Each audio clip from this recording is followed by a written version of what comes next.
please stay with us as we move on to our next engaging and interesting session, which is creating opportunities for women in the infrastructure sector. Despite being a male-dominated field, there's growing push to include and empower women in key infrastructure sector. Today, we will discuss the current challenges, barriers, and strategies to enhance women's participation in infrastructure sector. Please join me in welcoming our panelist and moderator who will lead this important and interesting discussion. For the 5th parallel session of the BYD Nepal Infrastructure Summit 2024, Build and Trust with Shivam, focusing on creating opportunities for women in the infrastructure space. In this session, we will address the crucial topic of enhancing women's participation and leadership in the infrastructure sector, as I said earlier.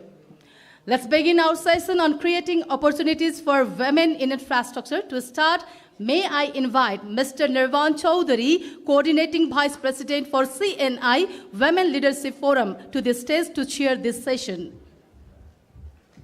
Ladies and gentlemen, please join me in welcoming our chair for this session, Mr. Nirvan Chaudhary, with a big hands.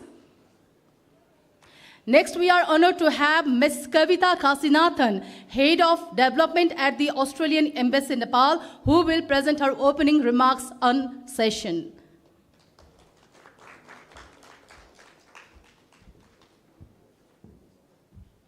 Now, may I have the pleasure of inviting esteemed panelists to the dais. Ms. Shivani Manaktala, Team Lead for South Asia Regional Infrastructure Connectivity, Training and Network Services. Thank you, ma'am. Thank you for your presence.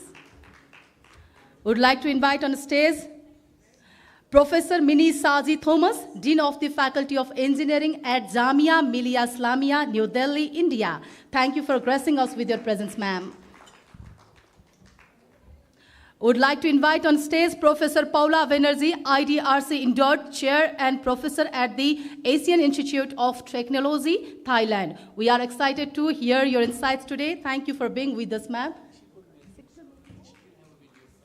Okay. We have recorded video message from her. Well, may I also invite on stage Ms. Usha Khatiwada, Objective Lead for the USAID Urja Nepal program. Finally, may I invite Professor Dr. Syed Faizul Hassan Saha, Executive Director of the Yunus Center at the Asian Institute of Technology, Thailand, who will moderate this session. And thank you so much for your time to this summit, sir.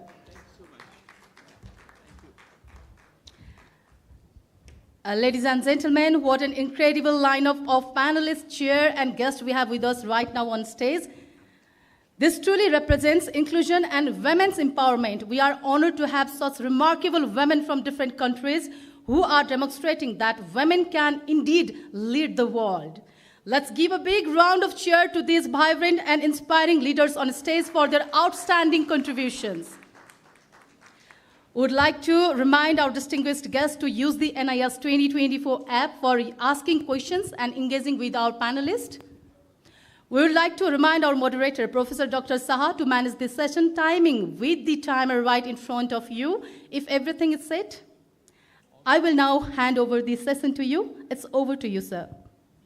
Well, thank you very much for that wonderful introduction. Ladies and gentlemen, it's a pleasure to have you. I know it's a very difficult session. You know, after lunch, concentration becomes a real issue. But the topic that we've chosen for you today is something that drives all of us with a lot of excitement and the sheer potential that it holds. So in this afternoon session and this very vibrant topic, I'd like to welcome all of you. Particularly, I think that the panel that we have today for you is reflected not only of the diversity of perspectives that we have, but also the extent and scope of conviction that we reflect from our different various countries as well as our various sectors. So with that in mind, I've got Binay, who's got me all sorted up with a slideshow, but I can't seem to be able to open this because there's a password here. So while we're getting technology support, I'd like to really open the panel for us. There are two or three very key elements to this theme that we have in this conference. And across all themes, is this one very strong feeling that women are somehow not being able to play the part that they are equipped to and they have the propensity to and the capacity to play in the infrastructure sector. So with that in mind, we've chosen for you a panel and a set of perspectives that will reflect to you how various perspectives align and how various actions are being taken to build greater mobility within the sector for women and their career paths. So as an opening statement, I would like to simply say that there are certain structural issues with the way we handle professional careers. Most infrastructure careers are technical. They are engineers, there are all kinds of digital skills, engineering skills, all kinds of very technical work that goes into infrastructure projects, from planning, visualization, design, implementation, operations, and management. And the good thing is that we have in all the various countries of the region that we represent, a sizable number of women coming through engineering schools and technical schools and very strong what we call scientific and technical qualifications. But the problem is that they all enter the job market as easily or with as much competitive spirit as their men counterparts, but very soon into their careers, they need to take a break for family reasons. That's a reality that all of us understand. But the careers are not designed to allow for that break. So what that does is it keeps people, women behind. It throws out the women from the mainstream career, and when they want to come back in, there are all kinds of barriers. And so this perspective is what we all want to reflect in this conversation that we have. We'll try to also keep our comments brief. I will invite each of the panelists to keep a very brief summary of what their thoughts are, and then hopefully come back to them one more time, and then leave some time for questions from the audience. So of course, I'm trying to keep pace. After this, I'll also be a little bit more ruthless with other people's time, of course.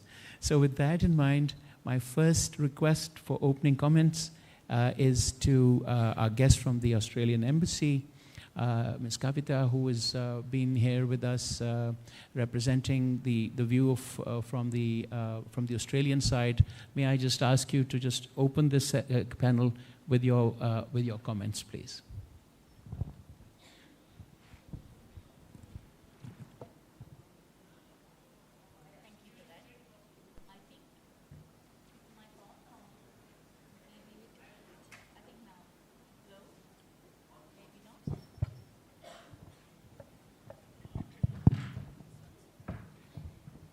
Okay, I think it's working now. So good afternoon, namaste. I just want to thank the organizers and, of course, also the moderator here for this, suggesting this really important topic and creating the space to reflect on diversity in the infrastructure sector. I mean, as we know, diversity is a huge challenge for infrastructure in particular. The sector is at the bottom of the table when it comes to percentage of women in the infrastructure industry, according to the World Economic Forum's Global Gender Gap Report. Women are underrepresented in key roles in infrastructure decision-making, which is partly explained by the fact that skills involved are often associated with masculine identities, but also because of how inadequate and hostile construction work environments can be for women. This lack of sort of women's leadership in the sector workplace leads to infrastructure being almost exclusively planned, designed, and implemented by men, even if it's meant for female end users. This is a problem because infrastructure is not gender neutral. Men and women have different needs and use infrastructure differently due to their specific social roles, economic status, or preferences. For example, in transport, it is well documented that women have complex mobility patterns than men due to their gender roles, such as taking care of children. As a result, They often try to juggle trips between other daily tasks and therefore disproportionately shoulder the opportunity costs related to poor and unreliable transport systems. If faced with unreliable transport options, a woman may choose not to take a job further away because their or her schedule won't allow it, and 1 in 6 women avoid seeking jobs out of fear of also harassment in transit. To attempt to generate thinking and to grapple how to address gender inequality in the sector, Australia, through the South Asia Regional Infrastructure Connectivity Program, or SARIC, has a strong focus on gender equality and social inclusion. The SARIC initiative, which is a regional program covering Bhutan, Bangladesh, India, Maldives, Nepal, Sri Lanka, provides technical assistance and training to attract loans and private sector investment in transport and energy infrastructure, helping to leverage to date over 3.6 billion in funding. We work together with our partners through SARIC to ensure that gender disability social inclusion, which is normally abbreviated to JEDC, considerations are incorporated into investment selection, design, and implementation in the region. We are also helping to train a cadre of professionals on approaches to mainstreaming JEDC in infrastructure planning and implementation, including in Nepal.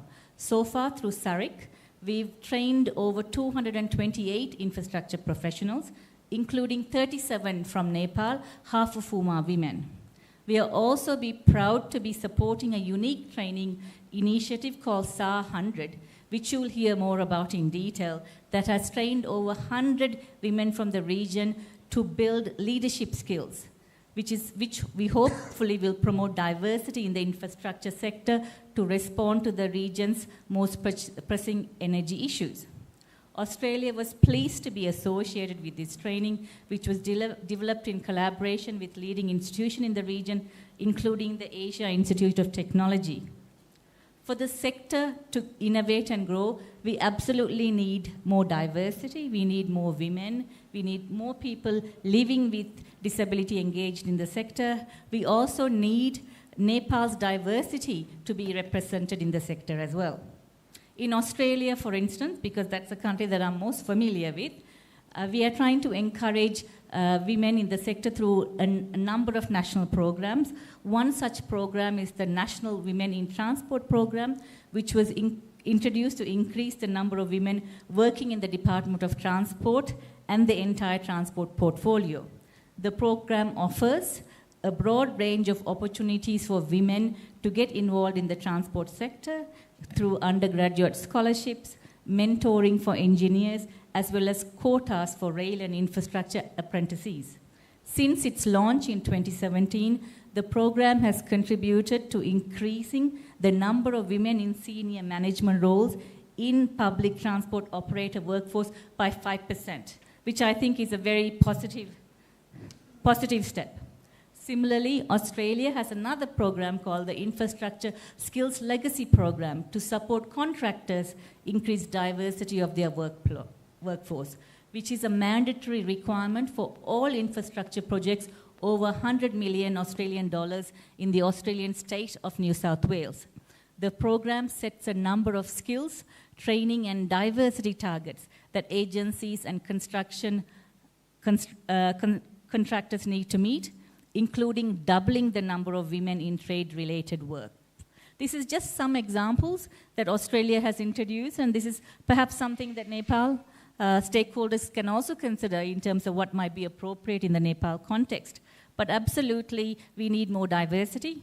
More women in the sector means a more inclusive infrastructure decision-making process, which would enable female policymakers, officials, and female end users to have a voice and vote over relevant investment decisions that can impact their economic opportunities, safety, health, and well-being.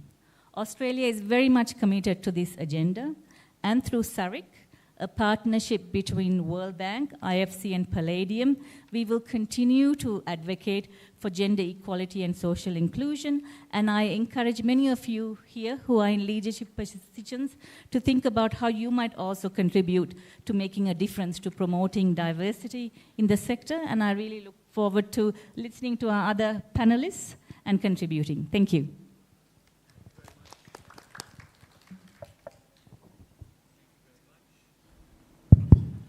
That was, thank you, great summary of what you're doing. It also underscores this very important lesson for all of us that just including women also sometimes becomes very tokenistic. And what we need to do is actually look at the architecture of careers for women. Imagine all the men here trying to be trapped in a nurse's job. The expectations would be very different from your clients, right? They would expect of you what they don't expect from other men. Imagine now, put yourself as a woman in an engineer's job. So you see where we're getting to with this panel. Now, with that in mind, I'd like to now bring us to where the statistics are, with how many women enter the job market and how many of them stay on. For this, I'm going to invite our next panelist, Professor Minnie Thomas, the Dean of Engineering and Technology at Jamia Millia in Delhi, who is also, who I happen to value very much as a colleague on the SAR 100 program. So, Professor Thomas, would you like to show some slides as well? Okay, over to you then. Yeah, thank you, Professor Shah. And let me congratulate the Confederation of Nepalese Industries for bringing up such a wonderful summit. I really enjoyed and learned a lot from all the sessions yesterday and today. So let me get into, I wish to thank you for inviting me. So let me just get into some statistics. Before I do that, I want to give you an example. One lady, S. Usha, she broke the glass ceiling recently in Delhi by taking over as the head of the NLDC, National Load Dispatch Center of India, the transmission system of India, which manages 440 gigawatts of power in India. So it's a record. Now, why this story is relevant today in this panel, let me give you some statistics on this. How do I go back? Okay, sorry. As per the UN and ILO reports, women in the employable age group of 18 to 65, including all sectors, 49.7% of the world population are women. And global workforce on all the level sectors is 47%. That means that's a great statistics, you know. So women are there, but then this is including all levels and all sectors.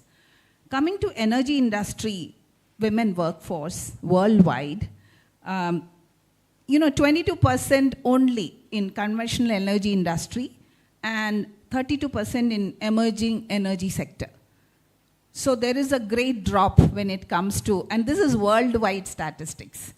Now, coming to the South Asia countries, it's alarming because we did a recent survey as part of the SAR 100 training of 6 countries, 6 South Asian countries of 6 industries. We picked up one energy in sector industry from each of these countries. And the statistics is, it's as low as 7% in some companies, and the maximum is 24%. And this is total women employees. Now, coming to technical jobs, which the energy sector company generally has 50 to 85% technical jobs. The percentage is as low as 0.4% in some company, maximum is 19%. Now, when it comes to the levels, junior level, 70% are in the junior level, mid-level is less than 30%, and senior executive level is less than 1%. Many companies don't have anybody any lady at the senior executive level. That's why the case of S. Susha is so relevant. Now, are there girls in the pipeline? Yes. That means girls are there, qualified women are there. I just take the example of India. The female enrollment in higher education is 51%. We have overtaken the boys in enrollment in higher education, and graduation is 50.9. That means out of the graduates in all disciplines, more than 50% are women. Technical education also, women are doing extremely well. The enrollment is increasing. Now, where are the rest of the women graduates? What are they doing? Are they at home? If they are at home, why? So, two aspects. The energy sector jobs are tailored for men, probably, because, you know, when we started, there were no women. So it is tailored for women. I have so many examples to quote. Or the energy, or is it the environment? Is it the society? Is it the workplace? Is it the infrastructure? Or is it the career break, which is preventing women from going higher and occupying mid-level and higher level positions, or even starting to work? So this is the question here, and I just want to share my experience.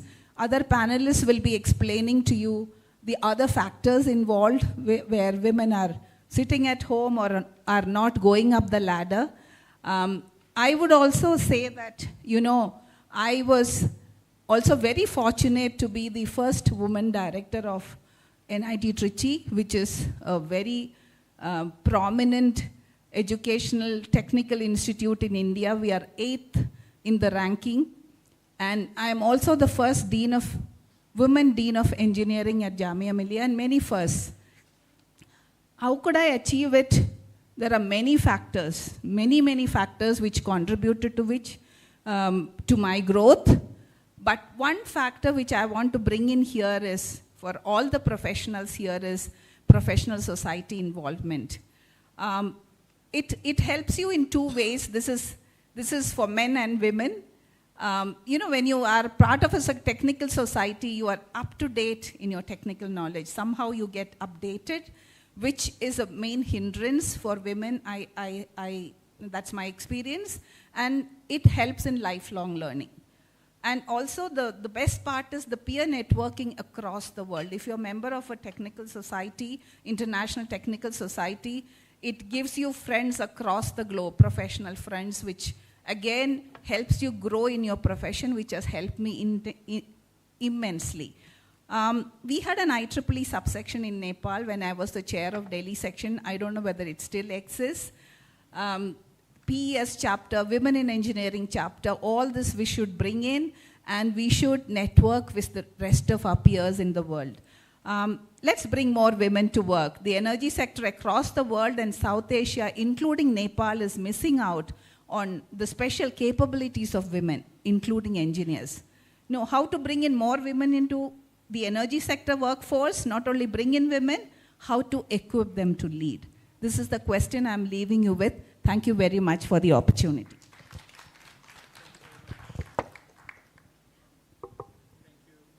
Professor Thomas, for that. I think since we're always looking for statistics, I've got a couple for you as well, very quickly. For instance, in engineering schools worldwide and in technical schools worldwide, the percentage of women is 28% enrolled. By the time they get into the job market, it drops to 16%, technical jobs for women globally. This is the Society for Women Engineers reporting. And by the time they actually get into the career plans, they drop into single digits. And by the time they get to middle management, they are 4%. So you can imagine, we are already recruiting less women in the engineering world globally, 28%, which is not really bad, but at the same time, 4%, that's the drop, from 28% to 4% in middle management or middle engineering levels. That is the attrition women face. So even when we're opening doors for women to enter the engineering or technical professions or STEM-related professions, their staying power is reduced. So I keep repeating this thing about the system not being amenable to retaining women and using the potential that they have. But then that's only half the story. Our next speaker, who will be on video, is Professor Paula Banerjee, who is the IDRC Distinguished Professor for Gender Studies at the Asian Institute of Technology. And Professor Paula will talk about you in a broad brush approach about where women are and what women should be doing to get themselves into the job market as well. So can we have that video now, please, from Professor Paula Banerjee? And I've been asked to talk about women in infrastructure, particularly about the problems that they face. Infrastructurally, I mean, I know it's there in SDG 9, but infrastructure actually ties many more, in fact, all of the SDGs, because we need infrastructure everywhere. Yet, even today, 1 million or people over 1 million do not have safer roads. More than 800 million people do not have safe drinking water. Also, over 2 billion people do not have good sanitation. See, we already covered SDG 6, we already covered sustainable cities and all of that. And of course, we now come to gender. The numbers that I said, 1 billion for roads, many of them, in fact, majority of them are women who suffer from lack of access via roads or water. And in terms of sanitation, women are the largest loser. The problem with us, you see, is that when we plan infrastructurally, we hardly ever consult women. Yet infrastructure is something that is very, very related to women, because it is not, we often think that it's a gender neutral subject. It is not gender neutral. It is very gender sensitive, because you see, it is gender sensitive as a result of the fact that men and women have different needs, both infrastructurally and otherwise. And also now, South Asian women have different needs from white women. African women have different needs from African men, for that matter. So you see, we have to be thinking that we cannot really plan on one size fits all. Now, let's talk about workplace. I've been particularly asked to touch about workplace. Infrastructurally, workplaces are not constructed to be pro-women. And other than that, in terms of, workplace and women's relationship to that, we will see how often workplaces affect women negatively. There are some broader, breakups that I can talk about. For example, this whole matter of harassment. We have seen, research by different organizations like Learning, like McKinsey, that in the workplace, women, more than 50% of the women, even in the corporate sector, face harassment. One harassment is that mythical glass ceiling. Women, less than 22% women reach the ranks of executives. Yet, often enough, we will see that among blue-collar workers, the number of women is growing tremendously. That glass ceiling is a form of harassment. Then there is this question of sexual harassment. We have come a long way with the Me Too struggle. Still, in workplace, women globally suffer sexual innuendos, suffer sexual harassment. I will give you just one example, one very small example. This is not from the 19th century. This is from this very century. A woman in Georgia was deprived of a job because she menstruated and she stained her chair in the office. So what infrastructure are we talking about here? How is the infrastructure pro-women. Now, the next level, which is a very serious level, that is, this research is done by Pay Scale the world over, and that is women earn 22% less than the men globally for jobs, for equal jobs.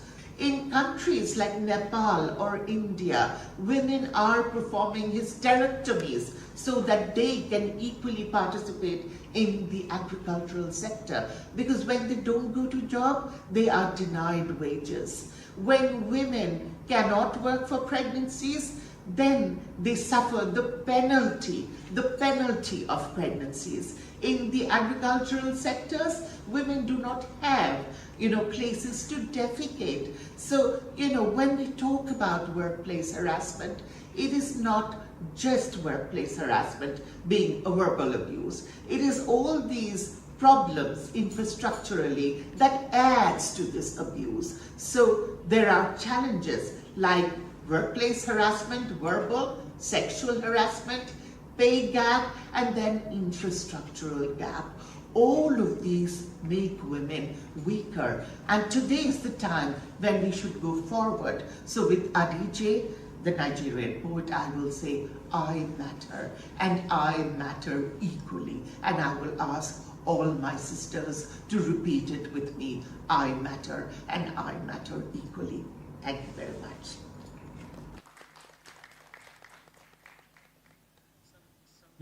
Resonance from what you were saying, Kavitaji, for this, and I think this is a very strong feeling, particularly, there's more statistics which are even more harrowing. The overall participation of women in jobs globally and segregated by professions is almost equal to their population, 47% in most, agriculture particularly, sometimes exceeding 50%. But in middle management positions or in professional positions, as I said earlier, the percentage drops to 24%. But again, the Society for Women Engineers reports that at the CEO or senior director level, less than 9% are women. So this wonderful example we got from India is just a very small percentage. And imagine I remember this saying from one of our professors saying that you have to be twice as good as a woman to be half as good as a man. And this is showing in the boardrooms as we speak. Now, with that in mind, I think we need to pivot a little bit on this subject and go into what's actually being done. We've now realized that the percentages are loaded against women, and the social structures, the career tracks, the advancement ladders all need to be looked at a very fundamental organic level for change in order to be able to redress some of this disbalance.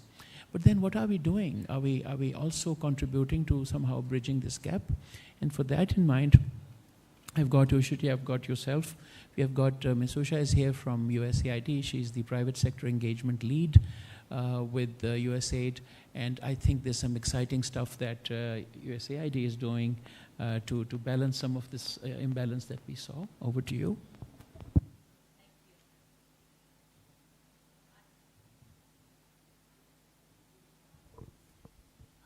Thank you, CNI, for this opportunity to be here, a panelist, session chair, moderator, panelists, all the ladies and gentlemen. This is technical session, and so it's getting technical. I'd like to thank you all for being here in this session, and this is a very prominent session because you can see most of the leading prominent ladies here in the panel, along with the male elites together, is inclusivity. If you want to do something, dream, dare, and do. If you want to do something more prominently and effectively, dream, dare, do, and be inclusive. That's what I could see it here. Thank you for the concern, Dr. Syed. Recently, Professor Mini has already provided a lot of statistics where we are here in the frame. When we are talking about the infrastructure sector, infrastructure sector itself is a very prominent sector, and the technical sector. When we talk about the technical sector and when it comes to the female participation, women involvement, we can see the very less participant here. Why? Why is the reason? What's lies beyond that. The main reason is the education, the training that is not being adequate. So enough education and training are very much required at the moment. Until and unless there is proper education and training, then the females cannot move forward ahead and move together with the male counterparts, right? They cannot be competent enough. That's the reason for that. What should be done? This should be provided the enough opportunity. I provided the recent data, and I had also gone through the statistics here in Nepal, like in and around 40% of the female are in the STEM field, especially in the engineering field, but only 27% are in the job field. Why is that? Because of the social disparities, socio-cultural norms, the fear that always lies in the mind, like what will people think about it? The social dogmas that has been so much preservative, and it especially it starts from the day from our own house, the region, the disparity that we have been creating between the son and the daughter. That's the main reason and the hindrance. So that should be first reasoned out, right? Apart from that, the another thing is the wage disparity. We are not talking about the wage disparity. As per my one experience being in the energy infrastructure for more than 17 years and working with the corporate sector, what I have faced is there is a very huge wage disparity when it comes between the males and the females. Normally, we do not never think of bargaining, and we are very much happy with whatever is being provided. That's the reason that is prohibiting us. So that should also, that's cattle and that disparities should be removed. Until and unless that's not done, nothing is going to move forward. And the thing is, the major and prominent thing is the policy advocacy. As per the recent rate, the quota has been provided 33%, but as per the 2022 survey done by the 7-1 of the regulatory, what was found is that the females in the role of the board of directors is only 16%. Though the policy has advocated, why are not we being able to go ahead with that? That's also the reason. We ourselves are also not being able to cater with that situation. And another thing is the networking. Normally the male counterparts, last time also during one of the discussion, what we are discussing is that male counterparts feel it's so easy and easygoing and having the networking, right? And when it comes to the females, we are very much slow with the networking things. That's also the major problem, and we are not so much prominent with all the things, what is going on in the market. That's also another hindrance. The major thing is we in ourselves have the major hindrance. So we should come up with all these things. And until and unless we come out of that easy things, we are not going to move further. And while talking about the DFIs like Urja USAID and many UN, WB, ADV, we, especially in the case of the Urja USAID project, we have been trying to advocate from the very beginning level, like bringing in the mainstream the females. Through the JESI policy, advocating that will be the most beneficial as is advocated through the policy level, and then providing the fund to the female-led projects. That's also very much quite required, making them efficient and effective for the sustainability purpose. During this recent, today's session, I have been hearing a lot about the innovative financial instrument, sustainable financing, and all these things. But when it comes about the entrepreneurship journey, what happens is that whenever, if you are going to the bank for the loan, then do really the banks trust and rely on the female entrepreneurs? Have you heard about that? There is a lot of problem. They are not going to feel secure that you are going to pay their loan back when it comes, especially in the energy infrastructure, when you are doing the project. Then the concern comes whenever you are going to provide the corporate guarantee and the personal guarantee, then you have to provide who your husband is, who your father is for the reliability. That's where our status lies. All these things have really made the environment not so far good, and it has been really creating a lot of disparity, so breaking that bias is quite required at the moment. Regarding that, so to break that bias, you said Urja have always been advocating for that, and we have been providing a lot of training training and capacity and capability enhancement program are quite required, especially in the technical sector when it comes from the construction to the operation and post-operation in the energy infrastructure. So in that case, we have been providing them the technical training, capacity enhancement training, leadership training that is quite reliable. In our first cohort of the leadership training, that was quite beneficial, and from the survey what we came to know is that 67% of them were very much like technically capable ones after the 9 months cohort, and 75% of them were very much quite, they upgraded their capacity in the leadership. That was what we got from the research and data. So what is quite required to bring that disparity is, one is the education, another is the leadership, bringing the females in the forefront in the decision-making level, in the C-suite, as mentioned by Professor Mini and rest of our panelists. Apart from that, creating the network, communication, and the dialogue is also quite required, and being prominent with the flow of the market, what is going on with the market, that's also quite required. With that training, what we are able to do is that we are able to create a network, Power the Women Power Group. And from that group, what we were able to do is disseminate the information to all the females who are associated with us together in that messenger group and let them know what is going on in the market. Apart from that, a lot of mentorship and the mentee programs, that is also quite required at the moment for the females to move in the forefront. The mentorship program like GWNet, Global Women Energy Network, likewise the women in the hydropower mentorship, as I represent the hydropower, so I am talking more about the hydropower, is also a prominent sector of the infrastructure. Likewise in the other sectors also where there is the technical know-how is required, the mentorship program is also one of the very prominent factors that is quite required. Recently, in last Saturday, I had joined one sustainability solution program, and they started a cohort of 14 mentor and mentee program, and that seems to be really beneficial because that is quite required for the different perspective, not only from the knowledge know-how, but with the adequate knowledge of what's going on, and likewise to share each and everything that is more reluctant when it comes with the mentor, right? So this type of programs, and apart from that, sharing the knowledge and creating the role model is also quite required and reluctant for bringing the females in the front, and not only making them competent, moreover making them more compatible in this alley is quite required. That's it. Thank you. Thank you so much.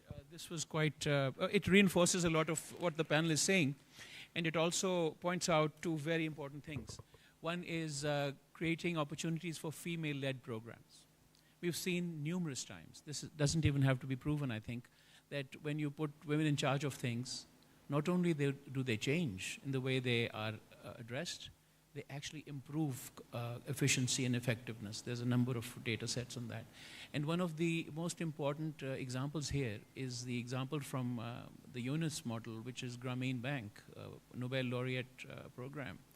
8 million women. Women were the only people eligible to get microfinance. And as a consequence, they changed their families' lives, their villages' lives, and brought Bangladesh to a point where it's now almost a middle-income country. So women and the power of women doesn't have to be proven. It just has to be let go. Right. With that, we've got perhaps about eight minutes or so. So I'm going to take about 7 of those, if you don't mind. No, that's not true. So I'm going to move on to our next panelist, who will also add to the conversation about what some of these practical measures are that will be adding on to the conversation we're doing.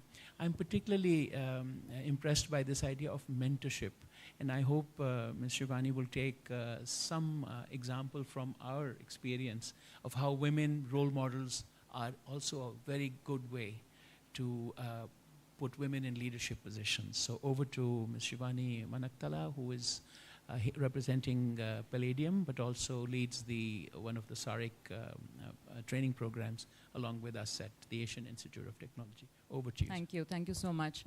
First of all, congratulations to the panel and the organizers, because it's usually in gender panels, you'll have women talking to women about women. And this is so refreshing, honestly, to have both the chair and the moderator to be men, and to have a room full of not only women, but a huge number of men. I mean, you really are the champions in many ways going forward. So really a huge round of congratulations for this. Statistics, there's 27 women and 43 men. Ah, thanks for doing the count. Trust you to do that, Dr. Shah. Okay, so I represent Palladium, but here really I want to talk about the project that I'm leading. It's called SARIC, South Asia Regional Infrastructure Connectivity, and Kavita in her opening remarks did allude to it. This program is funded by the Australian government. They focus across the 7 South Asian countries, essentially looking at how can we offer technical assistance and capacity building for infrastructure professionals. Largely it's aimed at the government and also private sector, but I would say about 70% of it is government. So these, when we look at capacity building, and Palladium leads the capacity building part of it with World Bank IFC, working more on the technical assistance. So when we get requests for capacity building, usually they are, of course, in very technical areas. In the past, we have done programs like dam safety, we've done regional power markets, we've done courses on road asset management, road safety management, we've done ports tours, so a range of, quite technical courses. Australian government's interest, of course, is also to ensure that the cross-cutting themes of climate and gender, especially JETC more broadly, are integrated into all of these training programs. So we make it mandatory that there is always going to be a session on JETC in any of the courses. But also we found that when we seek nominations for these training programs, it is not easy to get the minimum benchmark of 30% representation of women in these training programs. We struggle. When we send the call out to all the 7 governments, it's not easy to get those numbers. We do touch about 20%, 25%. With a fair bit of push, we managed to get 30% in some of our courses. So it was, I think, last year, in March or so, where we got a proposal from the We Power Network, which is the Women Power Network. It's actually a voluntary association of several organizations across South Asia, and it was hosted by the World Bank.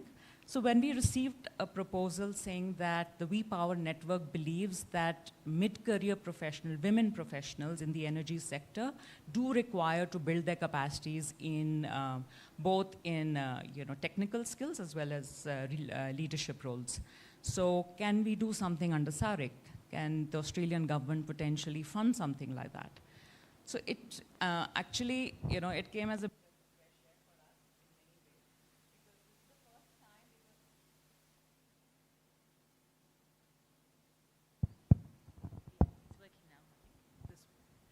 thank you. So it was quite an ambitious proposal because 100 women. The ask was that can we do it for 100 women? And with a very small budget. So how do we do it? So it was such an ambitious task for how do you organize such a training for 100 women covering these 10 modules that they are requesting with a very, very tight budget.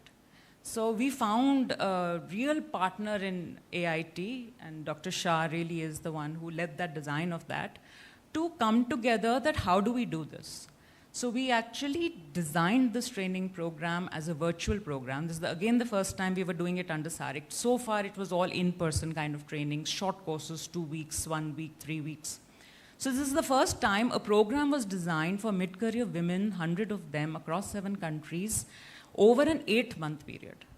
So please, I want you to envisage what this would have meant for a mid-career woman professional, some of them who are in this room. This is a training program which is about half a day, every day for 8 months, with a full 8-hour job to do, plus this half a day training program, plus the fact that they have their family commitments. So And this is not a week, 2 weeks, 3 weeks, this is 8 months. So this is something I really want the men to understand and put themselves in the shoes of the women in how this would have been done by them. So it was sheer commitment, hard work, dedication, passion that really pulled this off in terms of both the women, the faculty, the mentors. Dr. Minnie is actually a mentor on this R100 program as well, and the immense support we got from the Australian government to actually do and pull off something like this. So we've had immense success in doing that, and this is just one example that I wanted to share today. So yeah, I'll pause here. Thank you very much. I think it's a great example of how when you have a will, the things will happen. With all this in mind and about 47 seconds to go, it's really for me to request everybody's attention as I move over to our chair, because I think Mr. Nirvana Chaudhary, of course, in Nepal doesn't need any introduction. But as a vice president of the of CNI, as well as leading the Forum on Women, I think you deserve the last word, sir. So I'm going to move on to you, and then hopefully we will still be able to find some time for 1 or 2 questions. We started about 7 minutes late. So yeah, we've got 7 minutes and 43 seconds. Over to you. Thank you so much. I'm going to share those minutes with you so we are still on time. So thank you so much, panelists.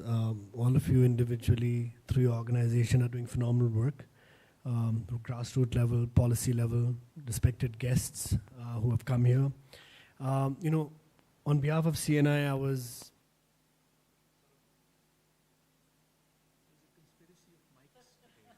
I think whenever I'm saying something controversial, it just goes off.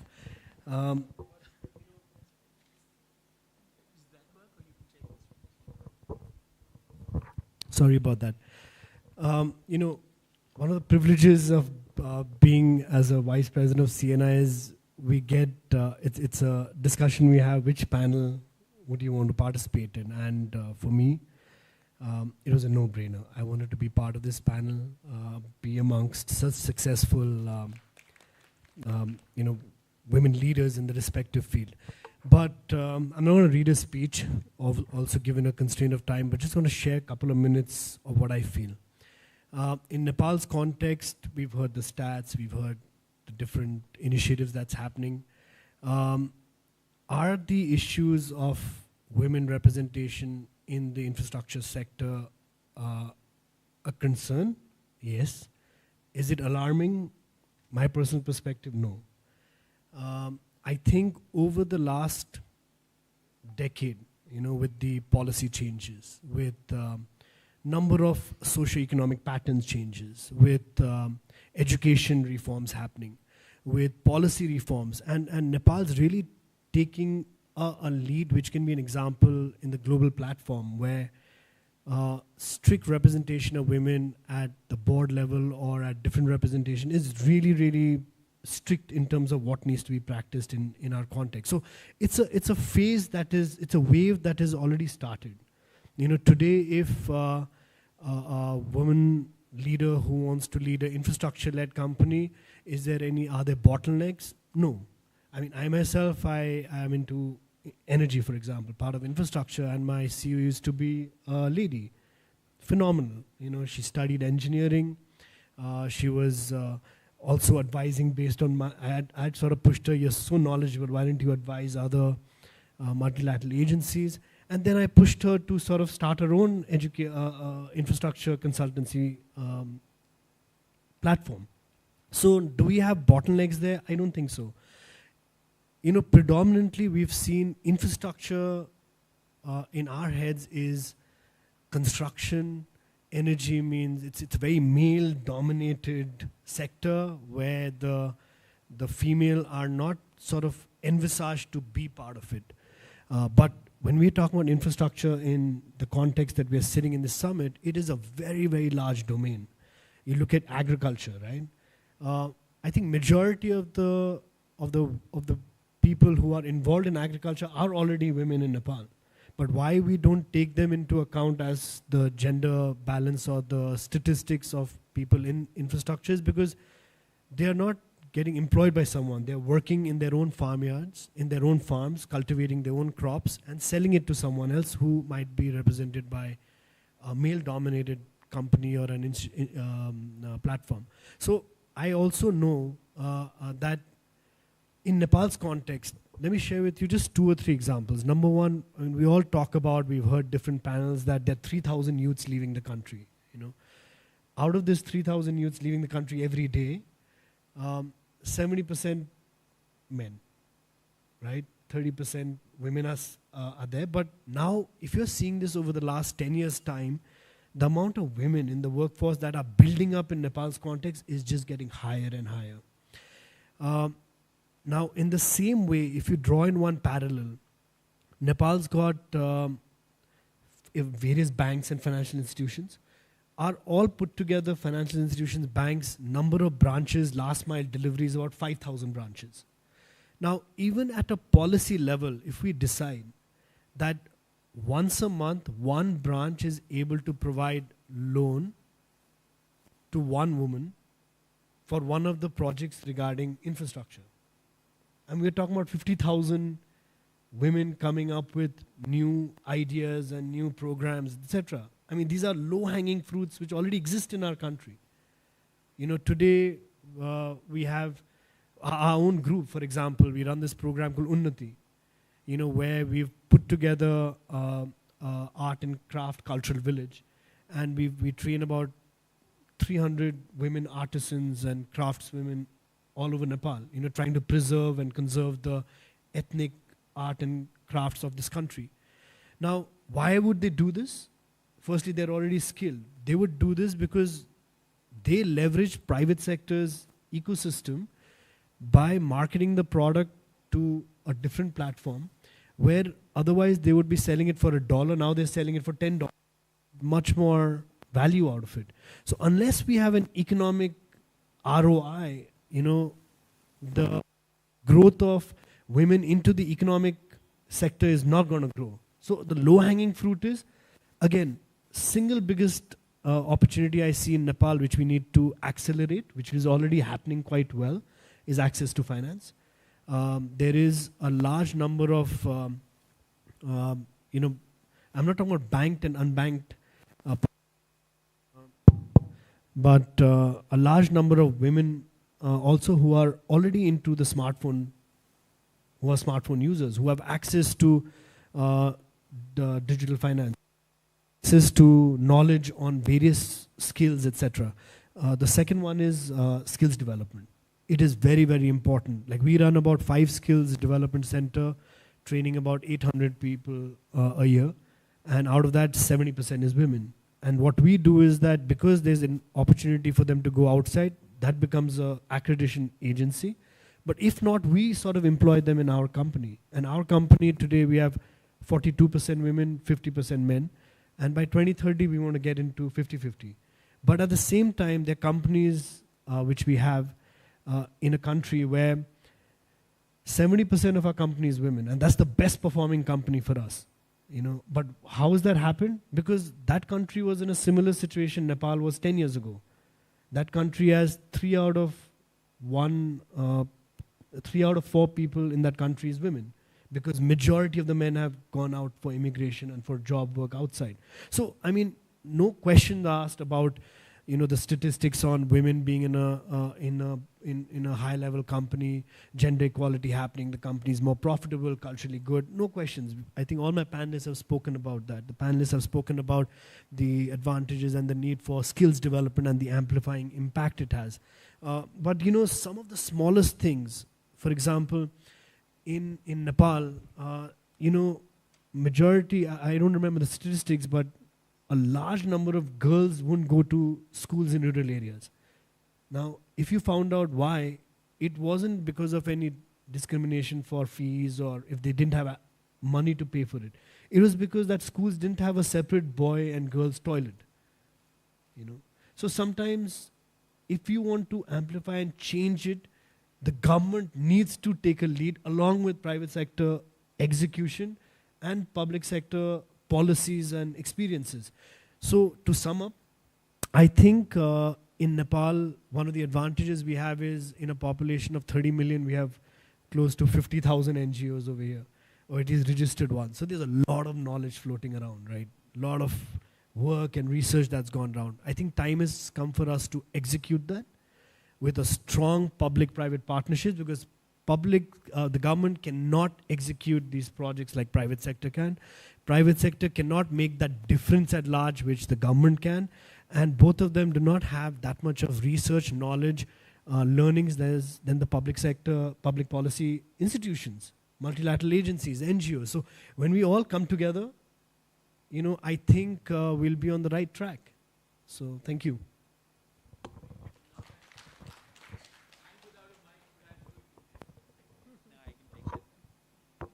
Thank you very much. I think that this was the message of hope that I think we do need to register as well. Of course, the statistics seem to be very damning in most of the places, but it's also that there's some refreshing changes happening. It can't be overemphasized that there's a need for fundamental reform in the way we structure women's participation in society. And there are three things that we have tried in different parts of the world, and fortunately being part of social entrepreneurship development, three things that always work together. One is organizing people around issues. Now, we don't see too many women's organizations effectively lobbying for women. The ones we see are effective, some of them are not, but most of them, organizing is one. Have we created platforms that organize women? Professor Mini said that, professional women organizing in professional platforms not only learn, they influence, they can become influencers. The second thing that never fails is skilling. And most of us have adverted to that either directly or indirectly, and the chair definitely has very directly talked about skilling. Organizing needs to achieve something. Skills make that achievement possible. So we also need to figure out how, when we organize women, can we link them to skills that sell. Low-hanging fruits are great in the short term, but eventually we want to get people in all levels of infrastructure. And I've got a list of infrastructures that I can briefly talk about. And the third thing is access to finance. So these three things, and again, the panel has referred to those. These things together have worked magic in a number of places over time. Organize people, skill people, give them money. They'll bring their own ideas, and things will start to move. So I think this is the magic, and this is the message from this program, from this panel. This was an infrastructure panel. So I can reel off to you the kinds of infrastructure that we now work with that need to prop up countries and economies. The first, of course, is physical infrastructure. Most of the conversation that we've seen here has been about physical infrastructure, roads, dams, bridges, schools, hospitals. Then there's technical infrastructure, people who design, who conceive, construct, oversee, contract. These are technical people. Then there is digital infrastructure. We've been talking about this expansion of digital space, digital finance, digital design, digital education.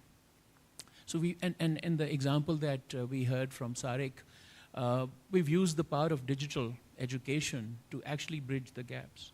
But that's one very important one. Then we have service infrastructure. Now, in service infrastructure, interestingly enough, is the highest level of women that you see in statistics. In healthcare infrastructure, 74% are women. In service infrastructure, 55% are women. People manning shops, people running services. That's where we find the overwhelming part of. And in the enterprise space, women are 47%. So we've got some places where we haven't regulated women's entry. Women are visible. That's the lesson from this discussion. So this is perhaps where we need to put our thinking hats on again and see wherever we've constructed career patterns that conform to men's career trajectories, you see women underrepresented. Wherever we've let them go, because there are no regulations on entrepreneurs, and services is stuff that men probably don't want to do because that's where the hard work is. Nurses, teachers, doctors. Well, not doctors as much because they pay more money as men. We see women represented. So I think from this conversation, what I've pulled out is that let's look at how we can overcome some of these barriers by completely reinventing career structures. Last story as we end is that when two engineers or two architects or two whoever technical graduates leave, one is a man, one is a woman, they both compete for a very good job and they both get it, the better ones get it. But a few years in, the woman moves out of the job market. The man keeps going up. According to the typical career trajectory from entry levels, from student to president or CEO, there are 7 or 8 steps of promotion in most. Now what happens is the first 2 steps they take together. Then the woman steps out and takes 3 steps out as family, mentor, supporter, caregiver. Meanwhile, the man takes 3 more steps. He's got 6 steps into the game to be CEO. The woman's taken 6 steps, but she's walking in a different direction. Now, when she wants to come back, it requires a woman 11 steps if she lasts that long, and if she's lucky and fast enough on her feet to make that CEO grade. So imagine, these are not made-up stories. This is what actually happens. 8 steps versus 11 steps is what reality of life is. So here is our example. We take women, digital education, digital skilling, informal means of grading them and giving them qualifications that meet the market standards. And hopefully over time we will see that in these 8 infrastructure spaces, we will see more women joining the physical infrastructure space, the technical infrastructure space, as they are involved in the digital or enterprise infrastructure space. So we are now up with our time.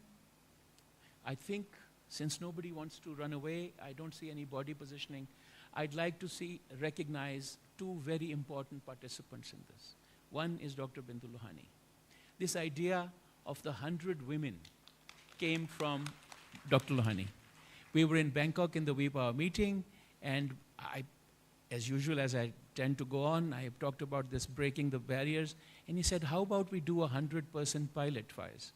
And as you see, it happened. DFAT stepped up, Palladium stepped up. We got great people from 43 different universities across the world, and the program is a success. So thank you, Dr. Lohani, for this. The other 2 people I want to recognize are Asha and Deepa, who are our graduates from the SAR 100 program. I don't know how they were able to leave work and come here on a Friday morning, but these are our shining stars from our program. I hope there'll be more people following their footsteps. We have a new 100 coming, hopefully in January. So with that, ladies and gentlemen, if there are any questions, let's take them before we get thrown out of this room, because the next panel is coming. Otherwise, I'll hand it back to our chairman to close the program.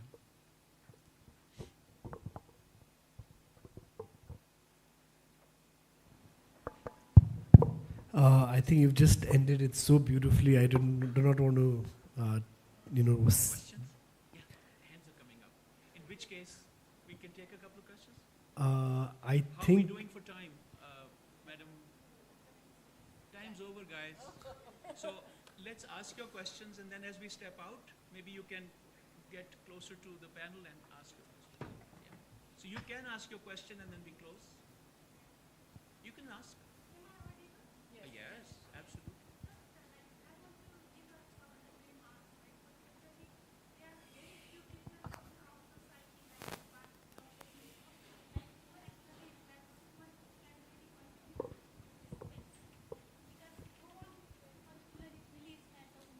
Woman can do it. Okay, well, that's a great comment. Nobody Yeah, actually believes, and I love just to this add- phrasing. Nobody actually believes that women can do it. Yeah. Well, I can tell you that is changing. Not really. and that's why I think the voice, the organizing is important, Yeah. the skilling is important, and of course, then money is important. But that's not the answer to your No. question. Let's Yeah. keep this question for after the session.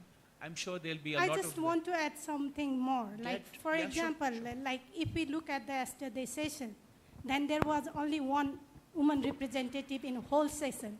Therefore, going forward, I think organizers should also think about how to change this and Absolutely, have yes. a equal participation into this type of the forum, because this is the opportunity for women to speak up what they think about what they are capable of. And instead of we women saying that we can do it, I think someone here, particularly I will talk about the man colleague, needs to recognize that and say us that you can do it, and we believe on you, your capability. Thank you. Well said. Thank you so much. Over to you. I'm so sorry about that. We're running a little short of time. I just wanted to request to end this. I wanted to request Dr. Loni to just come up and probably hand over the token. Souvenirs? Why not?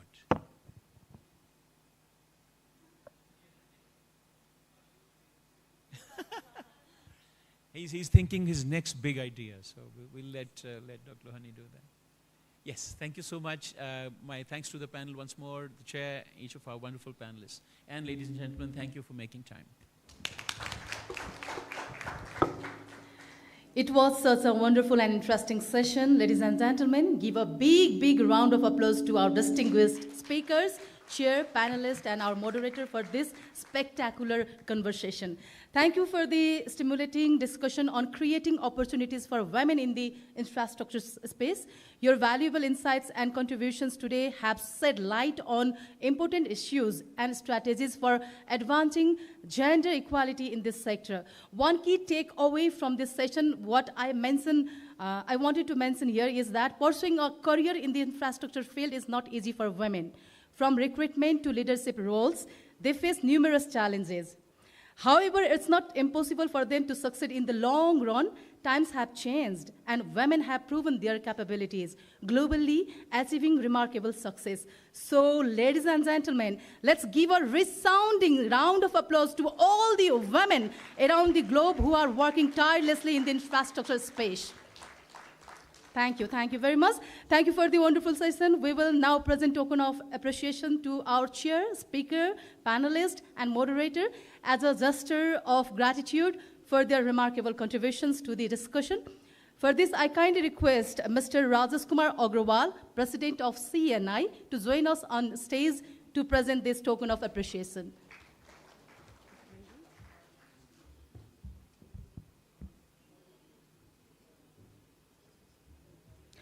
We extend our gratitude to Mr. Nirvana Chaudhary for chairing this session.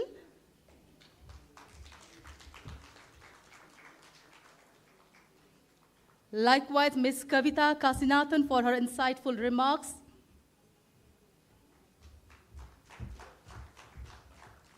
Ms. Sivani Maraktala for her thoughtful contributions.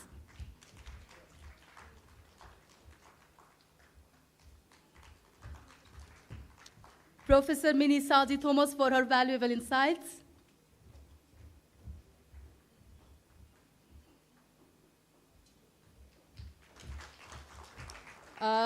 Would like to remember Professor Paula Banerjee for her enlightening recorded video. In her absence, we will send the token of appreciation later to her. Ms. Usha Khatioda for her impactful participation on particular session. Professor Dr. Said Faizul Hassan Saha for moderating this session so effectively, demonstrating exceptional moderating skills. Thank you so much, sir.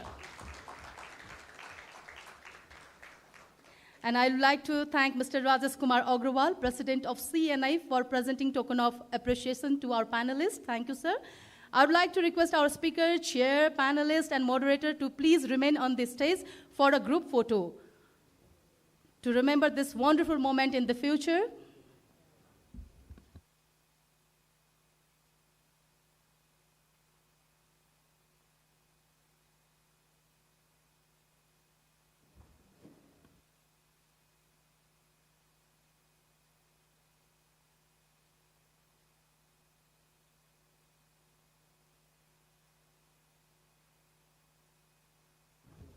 For your participation, thank you so much.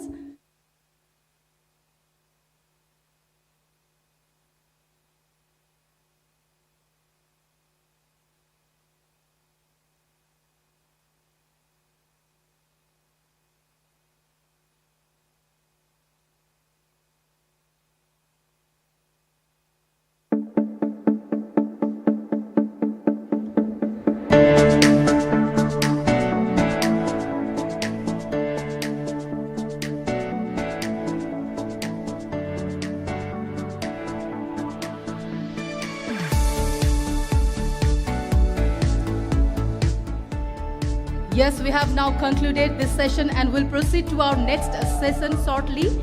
Our final session will focus on digital ICT and technology integration. I kindly request all our distinguished guests to please take their seats and join us for this concluding parallel session.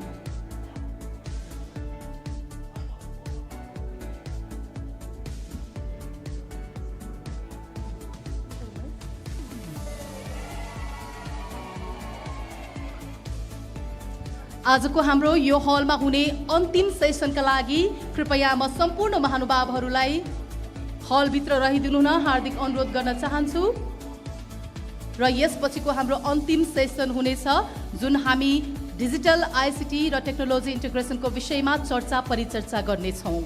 धन्यवाद।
गन्तव्य आफ्नो पुग्नु छ हर रुकावट पार गर्नु छ लक्ष्यको मामलामा no compromise.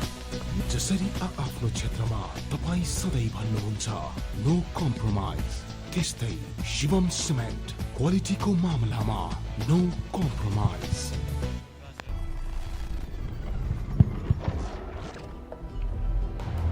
Ladies and gentlemen, welcome to parallel session 8 of the BYD Nepal Infrastructure Summit 2024, Build and Trust within Shivam Cement. Our upcoming session focuses on digital, ICT and technology integration. We will explore how cutting-edge technologies like AI, blockchain, IoT and big data can transform Nepal's infrastructure sector, enhancing efficiency, sustainability and resilience across various projects. To start, may I invite Ms. Radhika Aryal, Secretary of the Ministry of Communication and Information Technology, Government of Nepal, to chair this session. Let's give a warm welcome and a big round of applause to Ms. Arial for leading this session.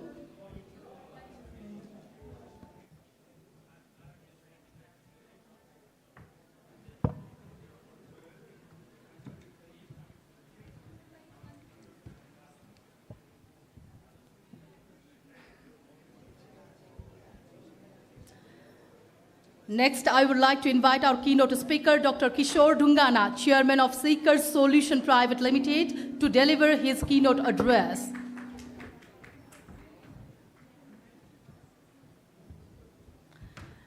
Now, please join me in welcoming our esteemed panelist, Mr. Sanjit Amatya, Director of Public Affairs, Office of International and Public Affairs, Asian Institute of Technology, Thailand. Thank you for your presence, sir. I would like to invite on stage Ms. Nidhi Sunil Parekh, Digital Development Specialist at the World Bank.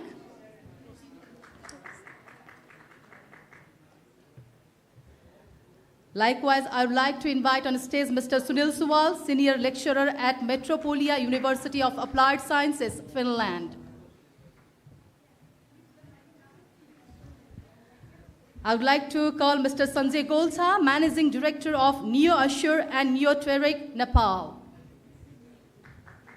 Welcome, sir. And finally, I'm pleased to invite Mr. Dilip Agrawal, Founder, Chairman, Managing Director of WorldLink Communication Limited. He will be moderating this session. Let's give a big round of cheer to all our distinguished speakers and panelists on the stage. Please remember to use the NIS 2024 app to submit any questions you have for our panelists. As we dive into the final session of the Nepal Infrastructure Summit 2024, I request our moderator to ensure a timely and engaging discussion.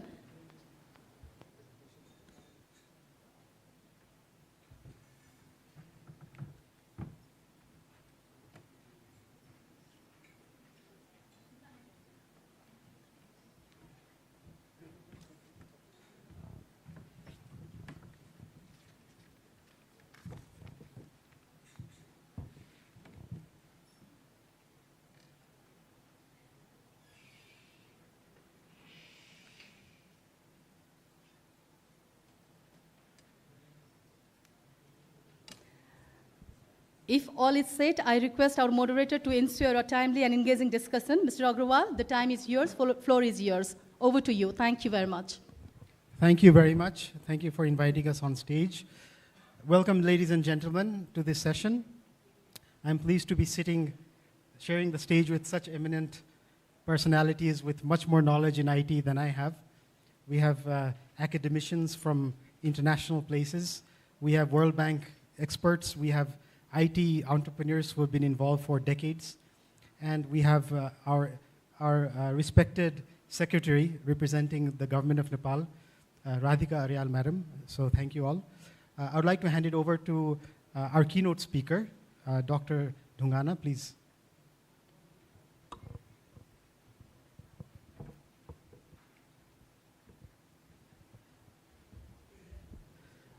Thank you, Dilip sir.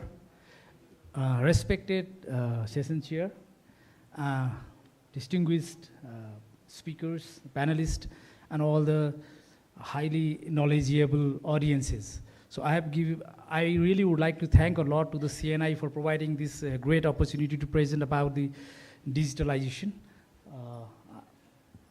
Before starting the presentation, what I felt right now after having almost 2 days session over here is that I was thinking I am going to present about the digital infrastructure sort of thing, and which is one part of the infrastructure in our country. But after observing all the presentation and the discussion going on, what I realized is that actually digital infrastructure is not the infrastructure. Digital infrastructure is the infrastructure of all infrastructures. This is what I noticed. Because wherever we visit, even in transport or in urban development or in any other sector, when we talked about the infrastructure, then they talked about the digital is required. So that's why the importance of digital infrastructure has gone up like anything. And I have got a very short presentation, and trying to delve into it very quickly, just trying to touch upon the few things which is developed in our country, and then how internet came to our country, and then the existing scenario in the digital infrastructure, and then how this digital infrastructure can have help in the other infrastructure sector. And basically we'll be talking about the physical infrastructure also, how it is going to add value on that, and ultimately few challenges and opportunities and way forward. So this is what is the sequence of my presentation. Let me go into it. It may not be very legible, it looks like, but actually, it talks about our history of internet, and then putting all things in a single slide was very difficult. Anyways, actually, if we really try to understand about the birth date of the internet, it is 1980. And then in Nepal, the internet came in 1994 when Mercantile, with the collaboration with Ronast, they introduced the internet in our country. And after that, in 1995, the WorldLink started to provide the services in a better way with a cheaper prices. And then gradually it got developed, and then the cable network came. I will not go into the each and every steps. Then cable network came with the Vianet, and then the technology advanced, and then the 3G, 4G, and trial of 5G has been done. And after that, definitely, there is a lot of competition came into the market. In 2021, when the CGNet brought their prices really in a very competitive way, and then the speed war came to Nepalese market. And these days, when people visit to anybody's home, first they ask about the Wi-Fi password, if they are not using their data, or even restaurant also, that is the first thing they order, and after that they will start ordering something. So this is what has really become the way of life for each of us. And then even I have noticed that most of us, even running our offices from here, because that is essential, and then we are really multitasking people. This is what we've been doing. I'm saying that thing for laughing, but nobody laughed except Barkhaman. Okay. So let's talk about the digital infrastructure and digital ecosystem, because digital infrastructure is a part of the whole digital ecosystem. I'm not going to talk a lot about the digital ecosystem. Basically, we are going to talk about the digital infrastructure. And digital infrastructure, if we talk in a broader sense, that actually it is a technology, system, human skill, and the software. So these are the key things. But if we really see our Nepalese context, who are the major parties involved into it, that is the regulatory bodies, basically the NTA, and then the NTA, the Nepal Telecommunication Authority, and the Ministry of Communication and Information Technology, and other ministries too. And then in telecommunication and internet service provider, there are two giant telecommunication companies in our country, and then there are many ISPs, but few are really working great, like WorldLink, DSOM, Vianet. These are the names popular in our market. Then the IT-enabled services, there are plenty of IT-enabled services, including our government also using the different kind of service, and we are also using app right now over here to have a look on a program schedule and everything. These all are the IT-enabled services. Then the major another part of the digital ecosystem, or the digital infrastructure, is the data center and the cloud services, which basically right now we are, for the data centers, small data centers are available in our country, but cloud services we are getting from abroad, suppliers. Then the cyber security institutions, there are a lot of cyber security institutions working in our country and then providing the cyber securities. And then basically behind all these things, there is IT professionals who really runs, all these technologies. Then the ecosystem also includes growing sectors like e-governance, e-commerce, and financial services supported by a pool of IT talent and increasing digital literacy among general users. When we talk about the whole system, ecosystem, at the bottom, the user comes, and then the user's accessibility, user's capability of using the thing, and then availability of the internet and the devices. These are the key factors which really moves our whole this game running. Otherwise, it is not going to happen the way we want. So that is there. And then I would like to say that to fully realize the potential, we must address challenges in infrastructure, cybersecurity, and digital literacy while fostering the environment conducive to the, it's very difficult for me to read out from here, to innovation and growth. I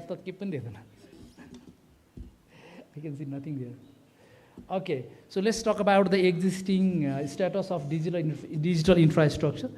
With the growing private sector involvement during driving mobile service coverage, it has reached to the 119% of the population by 2024. It is the data of April 2024 from the NTA. So the mobile penetration is above our population due to the duplication of the SIM cards being used by so many of us. That is the reason behind it. And then the total access to the internet reached to the 145% of the population, including broadband and the fixed line services. So, and 3G has been replaced by the 4G technology, and 4G technology has reached to the 71.43%. So that is the quite good thing to notice. And 5G we introduced for a short period of time, but we have lifted out that. And right now the NTA has opened up the bidding process for the companies to apply, and then so far I think nobody has applied for taking the 5G technology, because it needs a huge investment on a part of the service provider. The interesting thing about the digital technology, when I was doing this research, that I came to know, without having the electricity, these all things is not going to run. That's why we need to really have direct linkage with the electricity. But it's a pride of us to know about that is, in our country, the 95% of the population has already reached to the access to electricity. That's a good news. Then let's talk about the existing status of the digital infrastructure, IT-enabled services, a few of the things. The digital governance, the e-governance being applied by the, our government. So all 73 local government and 7 provinces are now capacitated to use IT as a tool. That's an achievement. Then the government has implemented the government integrated office management system, and it is in progress. Many of the government institutions are running under it. It is a systematic way of having all the government work. That is the technology being developed and implemented by the MOCIT. Then Nagarik app, so with the one service, they had started. Now it has reached to the 62 different government services is available through the Nagarik app, and it is definitely going to help in digital stacking, which is the next process. The government is going to do that. And then National ID, this is another one, the key, the bottom for the digital stacking. So it has, it is in the process of, distributing, printing, and everything.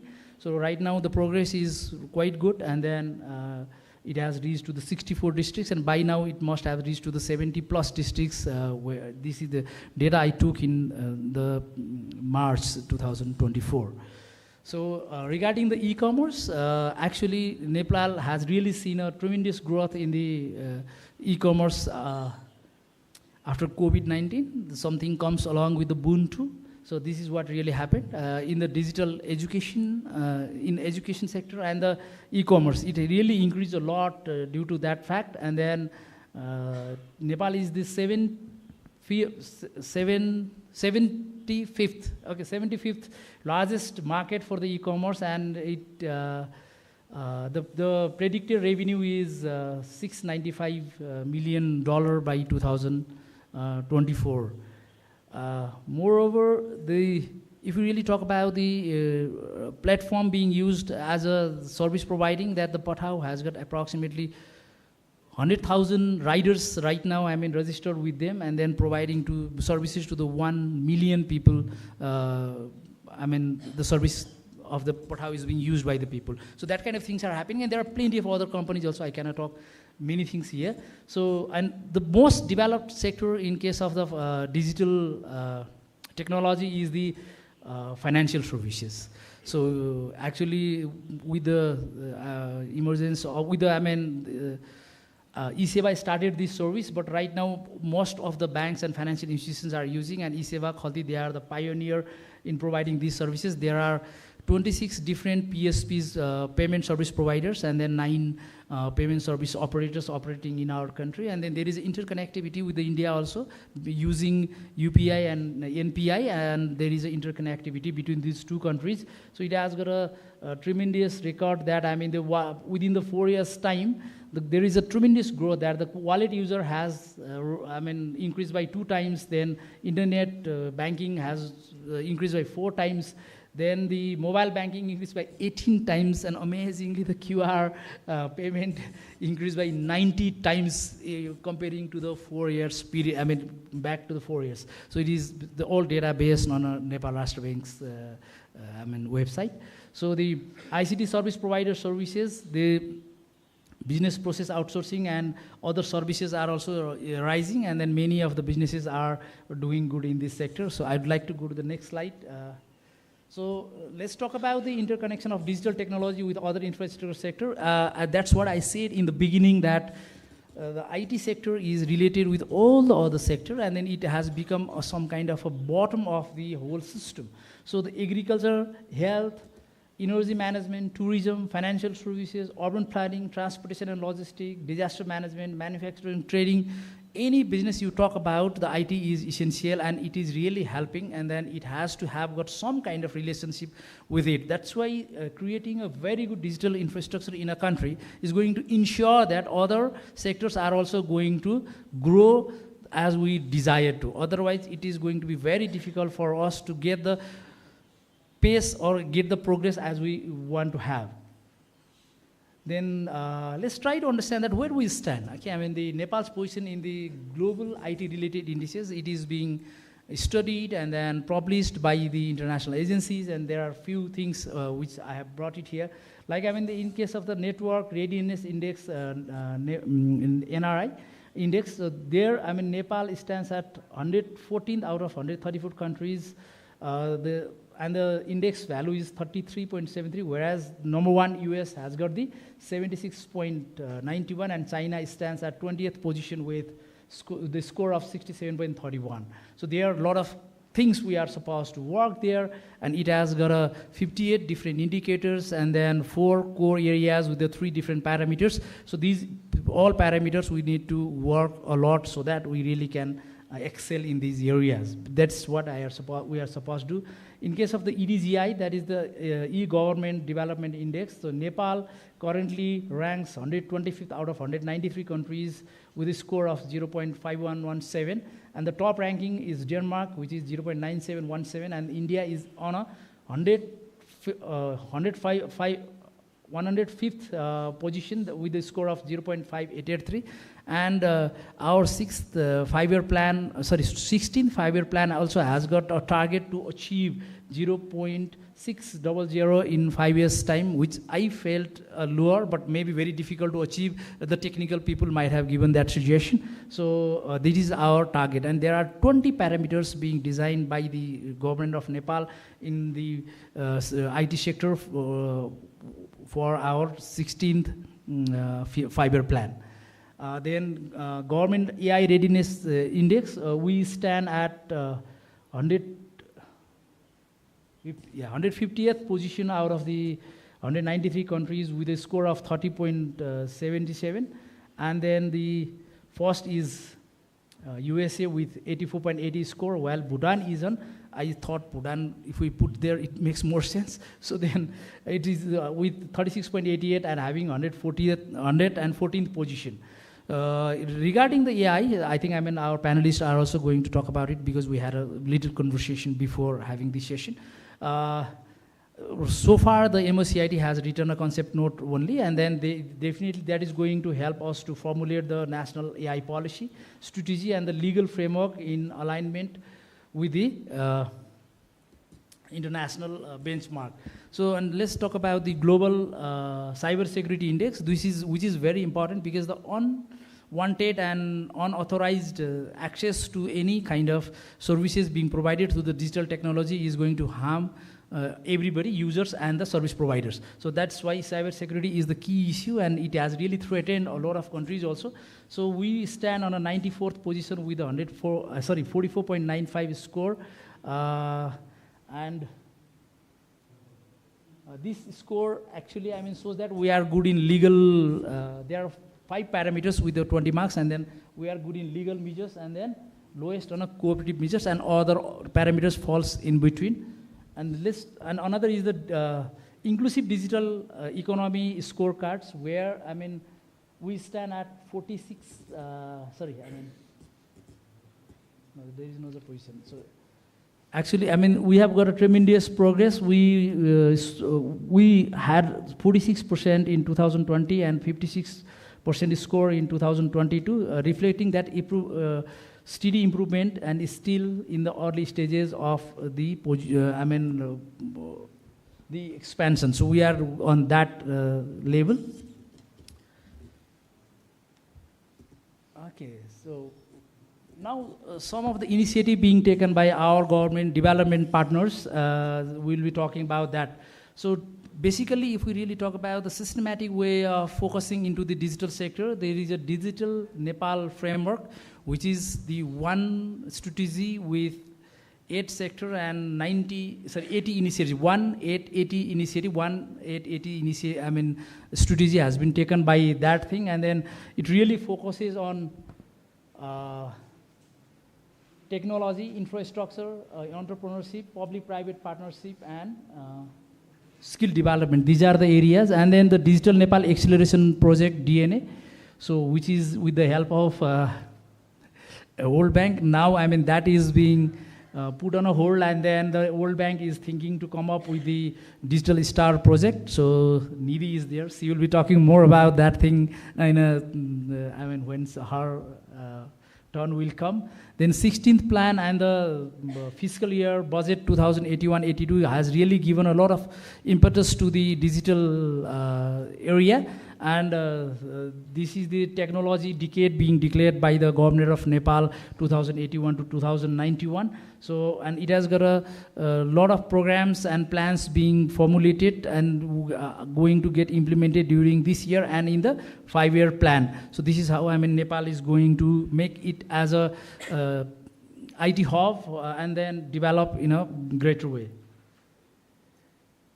Now I'll be quickly going through the digital technology in the physical infrastructure, because this is the infrastructure summit. That's why it might have got a lot of help. So actually, by using the new technologies, the physical infrastructure sector can gain speed in the process of implementing their projects. So there are GPS and the GIS system, which really helps monitoring the project, and then building information modeling, BIM, which has become a essential part of the construction in the developed economies, whereas we still far behind on it. And then I anticipate that our friend Sunil is going to add value on that thing. And then project management software and solutions. These days, without having these kind of IT-based solutions, the construction works is not going to run, and that is being used by them. And digital twins, which is the parallel or virtual copies of the real estates. This is really can visualize the thing that what is happening in the project site, and then what might happen that can be predicted in a proper way. The digital twins can be useful. And then drones, robotics, Internet of Things, and then sensor devices. These all things can put together in a proper way to monitor the projects and then implement that thing. And then we really can utilize the artificial intelligence, machine learning, data analytics, algorithm, reevaluate past data to forecast projects results, allocate resources optimally, and detect the possible hazards. Now let's talk about the challenges and opportunities. Definitely, Nepal being a geographically difficult country, we have got a lot of challenges, and that's why we are lagging behind. But despite of that, we have got a lot of opportunities. Few of them I am going to highlight that, the infrastructure cost in case of the digital infrastructure is really high, because we need to import a lot of technology from abroad, and then that is expensive too. And it is, the price is, the tenure of the any equipment is not longer, because the development is happening so fast that whatever you have brought to the use in for your system, that has to be replaced very quickly. So that is the another very critical aspect in case of the digital infrastructure. And regulatory barriers, actually the government is not doing something, that kind of thing is not there. Actually, government is trying to accommodate whatever the requirement of the private sector or the whole system. But despite of that fact, the rapid growth in the, quite dynamic and rapid growth in the sector needs that, the government has to bring changes on a timely basis, and due to the procedural things, that is not very feasible, and that's why the industry gets difficulties, and they are not being able to implement the things as they wish to. So that's why there is a fast track sort of system is required to look after those things. Then the limited access to international bandwidth purchase, so that's another challenge for our country, that we have got a one. Kishorji, can I request you to speed up a little bit? Okay. Can you 15 minute ko slot थियो पहिला? So 20 minute ko कटिसक्यो है? Awesome. Okay. So then investment availability and returns also to be ensured. So then, despite of these challenges, there are a lot of opportunities like economic growth, and then we can export like business process outsourcing and engineering, then improved education via digital tools, we can reach to the remote areas too. Then these are the opportunities. Now few way forward that due to the changes in rapid changes in the technological aspect, so engage stakeholders to shape the digital policies, that is what is recommendation, and accelerate government digitalization efforts, then improve internet access affordability, because that is very essential, and then improve IT-based education. That's what we are supposed to do, create the IT talent in our country. And then to business, the businesses are recommended to adopt a digital-first strategy rather than digitalizing on piecemeal basis. The business units are also doing digitalization in a piecemeal basis, one by one. Actually, they should be thinking in a holistic approach and then focus on a digital-first strategy. This is what is my recommendation. And by saying this, I would like to thank everybody for hearing me. And I apologize for being a bit late. Thank you very much. Thank you, Dr. Dhungana. I really appreciate it. Now I'll invite the panel to speak for 5 to 6 minutes. We'll start with Sanjit Ji from AIT. Please try to keep it within 5 to 6 minutes. Okay, sure. Thank you. Thank you, Dilipji, and a very good afternoon to everyone. It's an honor here to me to be here today at this Nepal Infrastructure Summit 2024, and to be in this panel session to discuss the vital role that digital technologies play in the infrastructure, in transforming, in enhancing the infrastructure development, particularly in context of Nepal. And first off, I would like to thank the government of Nepal, the CNI, and all the organizing committee to invite us to this important and very timely session. And my sincere personal gratitude to Dr. Bindu Lohani, former Vice President of ADB and also our AIT Board of Trustees, Mr. Rajesh Agrawal, President of CNI, and also Mr. Virendra Pandey, Vice President of CNI, for inviting us at this prestigious event. So as we step into the era of dominated by digitalization, it's clear that digital technologies are not just a supplementary tool, but a core of any infrastructure projects today. From planning to execution and maintenance, digital technologies like artificial intelligence, IoT, blockchain, they have become the core of reshaping how we approach to infrastructure projects. So at Asian Institute of Technology in Thailand, which is a postgraduate institute, international institute, where we provide engineering, environment, and management degree programs, we are focused on developing high-skilled professionals who are capable of leveraging these technologies to address the emerging needs of the world. Through our interdisciplinary research and capacity building programs, AIT not only prepares students for the challenges of today, but also equips them with the tools to solve the problems of tomorrow. So for instance, by integrating AI and infrastructure projects, we can optimize from predictive maintenance to risk management. AI-powered platforms allows us to predict equipment failures before they happen, significantly reducing costs and downtime. Additionally, AI enhances decision-making by analyzing vast data sets to optimize project design, resource allocation, and long-term sustainability. One of the key challenges faced by developing countries, including Nepal, is the need for solutions that are not only technologically advanced, but also contextually relevant. At AIT, we are deeply engaged in interdisciplinary research that tackle these unique challenges faced by these nations. By collaborating with the governments, universities, and industry partners, we are doing research to develop digital solutions that can be adapted to local needs and infrastructure challenges. Let me provide a few examples of how AI, IoT, and blockchain are currently being used in various sectors.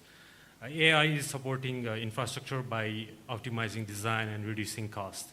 For example, AI-based platforms like IBM Maximo and GE Predix are already being used for predictive maintenance and monitoring of infrastructure assets, ensuring their longevity and operational efficiency. IoT sensors are enabling real-time monitoring and predictive maintenance for critical infrastructure such as bridges and roads by identifying early signs of stress and wear. So this has a profound impact on preventing catastrophic failures. The third one, the blockchain technology, is transforming transparency and accountability in large-scale projects. With the use of smart contracts, it is now possible to automate payments, manage complex contract networks, and ensure that every transaction in the project lifecycle is transparent and secure. In the context of Nepal, this technology presents immense potential.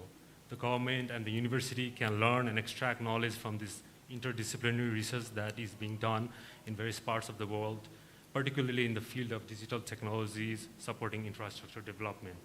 And by collaborating with the research institution like AIT, Nepal can adopt this advanced solution to address the infrastructure challenges the country faces, especially as it builds for a future that is sustainable, resilient, and cost-effective.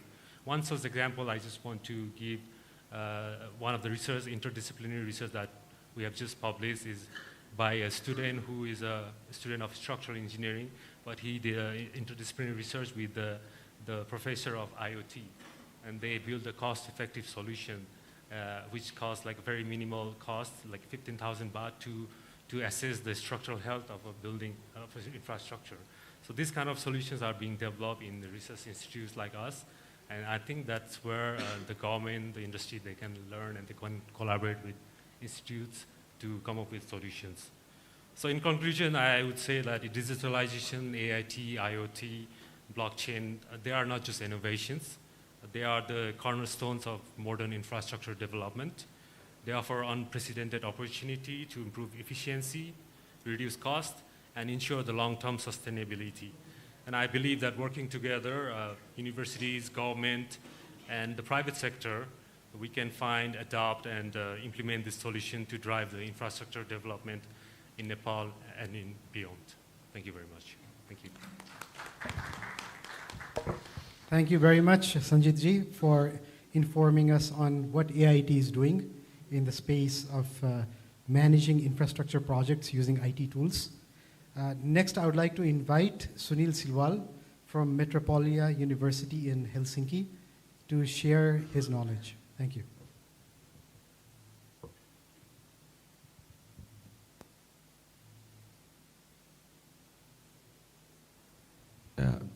Thank you for the nice introduction.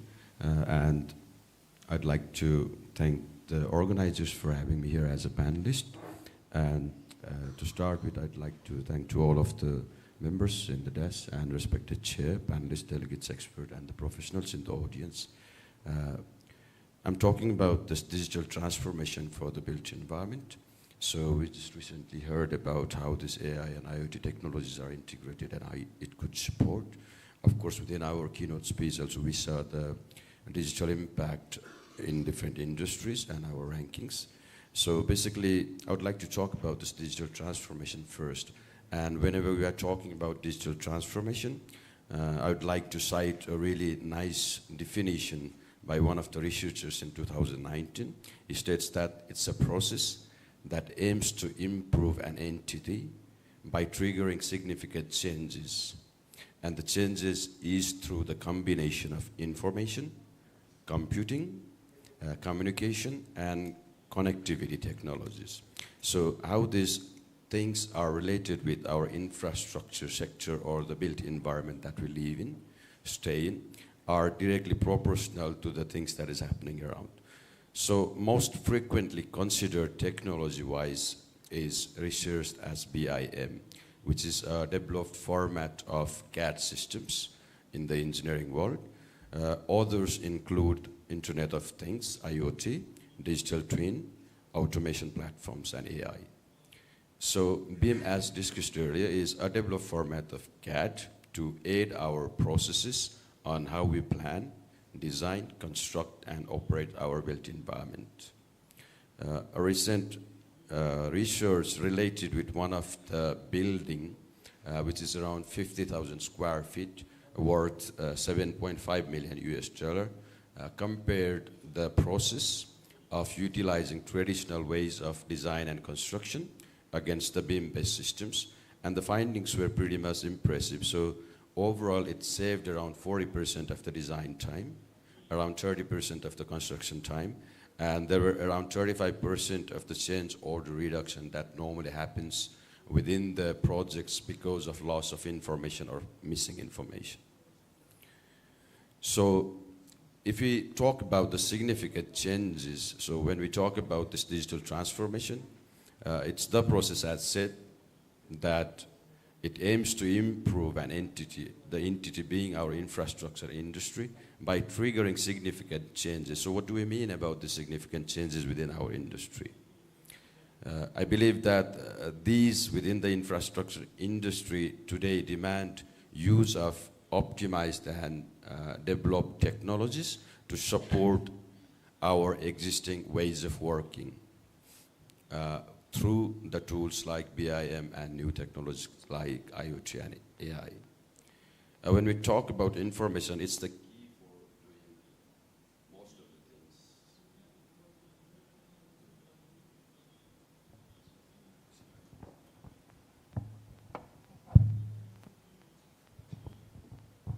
Thank you.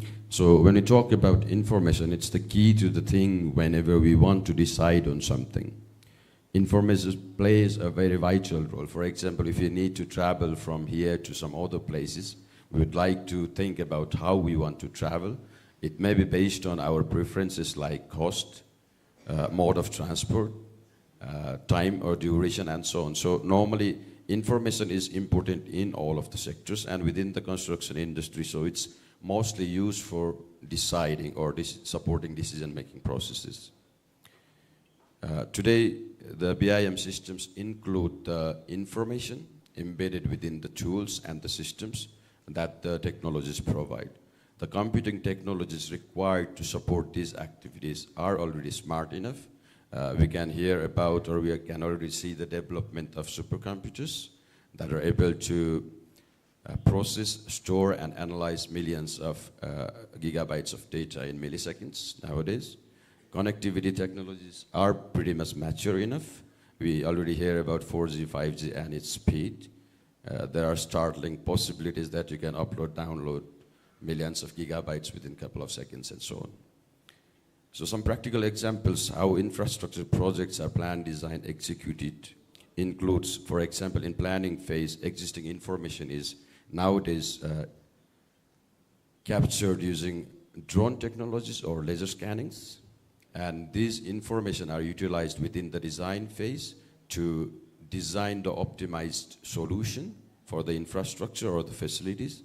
And within the design phase, the developed design product is optimized for construction processes. And within the design phases, so we can make different kind of simulations, for example, based on the KPIs. For example, one might be related with how sustainable the project is, or how energy efficient the project is, what kind of impact it has on biodiversity, and so on. So all of these normally when designed are already pre-calculated during the design phase so that we don't need to go to the site and perform different kind of issues or solve different kind of issues after they are built, which means that we will reduce time, cost, and also reduce the waste that will happen because of these kind of problems. Within the operation phase, so predictive maintenance, And information gathering through different IoT systems provides us possibilities for better facility management. And overall, I'd like to end this by saying that engineers today require this kind of new and in order to provide today's engineer with this kind of new knowledge, capacity building plays an important role, and there are many more projects that are already happening with BIM in Nepal. For example, the World Bank has supported Upper Aran project for the World Bank. For the BIM requirements, there are a couple of other projects coming up, and the educational institutions within Nepal are supporting BIM modules within construction management courses. I think, and that's the end. Thank you. Thank you, Sunilji. Thank you for your insights from a very academic perspective. Next, I'd like to invite Nidhi, who works with the World Bank, to share her views and to hear what the World Bank thinks about what they're doing in Nepal, especially about the Nepal digital stack and its service integration. Thank you. Hello. Thank you. Hello, everyone, respected Secretary, ma'am, fellow panelists, moderator, as well as the audience here. It really is an honor to be here today, and I thank the organizing committee for inviting me. Like Dilipji said, I'll be talking about the digital Nepal stack and its power to transform service delivery in Nepal. And when I talk about a digital stack, I'm talking about reusable foundational blocks, which are usually digital ID, digital payment, and data exchange platforms that can be used across different sectors and services. And why this digital public infrastructure, digital stack has gained prominence and popularity is because it's seen as highways that we can build which work across sectors, and you can then on these highways build sector-specific use cases on them. And so traditionally there was a siloed approach where every sector would say have a social registry, a health registry, and so on. But now with this common shared digital public infrastructure, you have systems that can talk to each other and a foundational set of digital systems that can be used across sectors, which is where the transformational power comes from. And really what is useful here is that the sum of the parts, or the whole is greater than the sum of the parts here. And so you not just have one element of digital ID, payments, or data exchange, but when they come together, they open up linkages between existing data systems, existing digital data repositories and digital systems, allowing governments and the private sector and citizens to leverage existing systems and other systems. And just to give you an example, you can have a one-stop shop to apply for, say, all services instead of going to individual departments to do so. Or you can have, say, the Department of Social Protection speaking to the Department of Health or the Department of Tax to think about how to better target and improving targeting efficiency in the government. And so digital public infrastructure can have a variety of transformational impacts across government, citizens, as well as the private sector. And so for government, you think about how it can reduce leakages, improve public sector efficiency. For citizens, it's about increasing convenience, reducing costs. There are also gender effects. And this was especially seen during the COVID-19 pandemic where there were digital systems for cash payment transfers, where governments were able to roll these out very efficiently and reach citizens in times of crisis. And then when it comes to businesses, things like eKYC and the banking sector really rely on digital ID payment systems and data exchange platforms for things like also credit scoring, and also e-signatures are often based on digital IDs, which can then support trust and credibility in contract signing. And what's crucial for these systems to talk to each other is that they have to be interoperable, for which what we need digitized data sets, but also common data standards and protocols. So these different digital systems can speak to each other through the national ID system or through some commonalities that exist. And that really is key here in terms of integration of these systems, and that's what the digital public foundations will focus on. And so while we've talked a lot about the positive impacts, there are also some important caveats to keep in mind when you're talking about digital public infrastructure, privacy, security, as well as exclusion, and ensuring that digital skills, awareness, literacy are at the center of digital public infrastructure, because ultimately this is meant for citizens, and so we want to reach as many people as possible. And the skills literacy as well as trust in these systems becomes absolutely essential. And now we've talked about the big picture of the theory of digital public infrastructure. But coming more to Nepal, it really seems like a crucial moment in Nepal's digital journey on digital public infrastructure, where there are nascent elements of the digital ID gaining popularity now, digital payments also, like the e-Seva system having grown exponentially. But now to bring this all together for integrated service delivery will require a whole of government digital strategy which is focused on the foundations and can enable the sectors to build on those foundations going forward to ensure services are inclusive and safe and reach as many people as possible. So at this crucial and exciting moment, I think we look forward to see where Nepal will go on its digital stack and digital public infrastructure to really leverage it for the transformational power that it and potential that it offers. Thank you, Dilipji. Thank you so much, Nidhi. I have some questions for you. We'll come to that later. Finally, I would like to invite my friend Sanjay. Sanjay has been involved in the IT sector for decades, almost as long as I have. So, Sanjay, please, let's hear from you about how you have seen the infrastructure, the digital infrastructure in Nepal progress over the years, and what are your thoughts on it? Thank you. Yes, namaste, everyone. Thanks, Dilip, for your question and giving me this time. So I will share a little bit of my experience through a private sector glasses, a little bit different. So as you said, we've been in tech sector for the last 30 years. We have seen how it is developed. One of the biggest success, if I have to say where Nepal has achieved, is that our foreign exchange earnings from IT-enabled services is poised to even exceed what we earn from tourism. So it is not just a sector which enables some other sector, but it's a sector in itself. You know, and it's a huge infrastructure sector in itself, which poised to probably become $1 billion very soon. So how do we enable that? You know, so I will just, you know, if I have to talk about ICT infrastructure, I have to probably divide hard and soft. So I'll start with hard, maybe share some things that have worked and maybe some things which needs to be done or our wish list. So first of all, of course, nothing works without connectivity in IT, okay? So unlike what anybody might think, the largest amount of data in Nepal is not carried by a telecom company or a broadband company, but it is actually carried by electricity company. You know, it is actually carried by NEA. And we are highly dependent on that one company to carry all our data across the country. So probably we need to expand that infrastructure in Nepal. Maybe we need our own undersea connectivity to, you know, to have more efficiency in our connectivity to the world. Maybe we need alternate routes. Maybe we need to remove geopolitical dependencies. So we need to look at that. Broadband to home, which is a great story. And of course, with companies like WorldLink and all the ISPs who have been involved, we have one of the highest density of broadband penetration in South Asia, and probably the lowest prices, I think, in our region, and probably maybe in the world.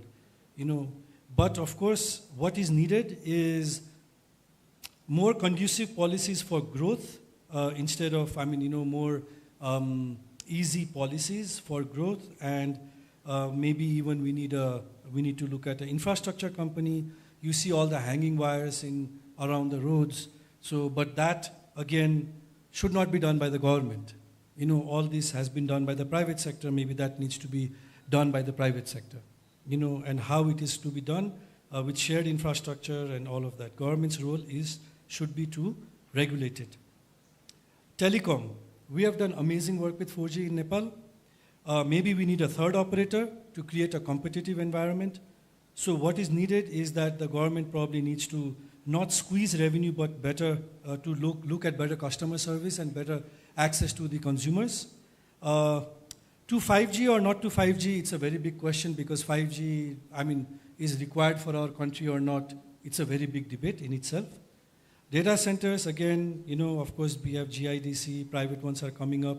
But there is a lot of opportunity there. Maybe Nepal can become a DR center for the world. But these are all very, very important part of IT infrastructure. IT parks, again, we have not been very successful, but the way we are doing IT exports, probably there is a big need for IT parks in Nepal. And of course, as far as soft infrastructure is concerned, we have heard from a lot of speakers before me. There has been a great success stories, NID, IRD is probably the well-connected IT user of Nepal, land record system, but of course there is a lot other things that needs to be done.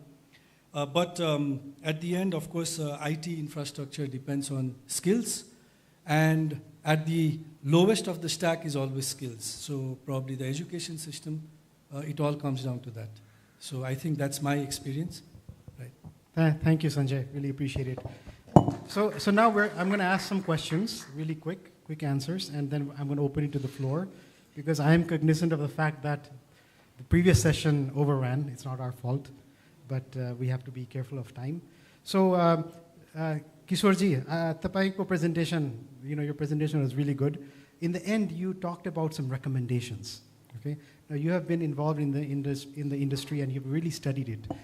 If you had to choose one recommendation, okay, out of them, that you believe would have the biggest impact on Nepal's digitization, digital infrastructure, what recommendation would that be? I think, the implementation of the NID in a proper way, okay, interlinking that with the different kind of middlewares, yeah, which is really going to make the base for the rest of the things, which people have not understood properly. This is what in a conversation I have noticed. But the truth, from my opinion, is the NID, national ID. Thank you. I support you fully, and that really feeds into what Nidhi was talking about, right? And it's what India did with the Aadhaar card. The Aadhaar card has transformed the way service is delivered in India. So if we can even emulate that, then we create a huge public infrastructure that enables rapid digitization. Thank you for that answer. Sanjay, you talked about the use of AI in, let's say, infrastructure projects. The other day, my daughter said she wants her room decorated. Okay?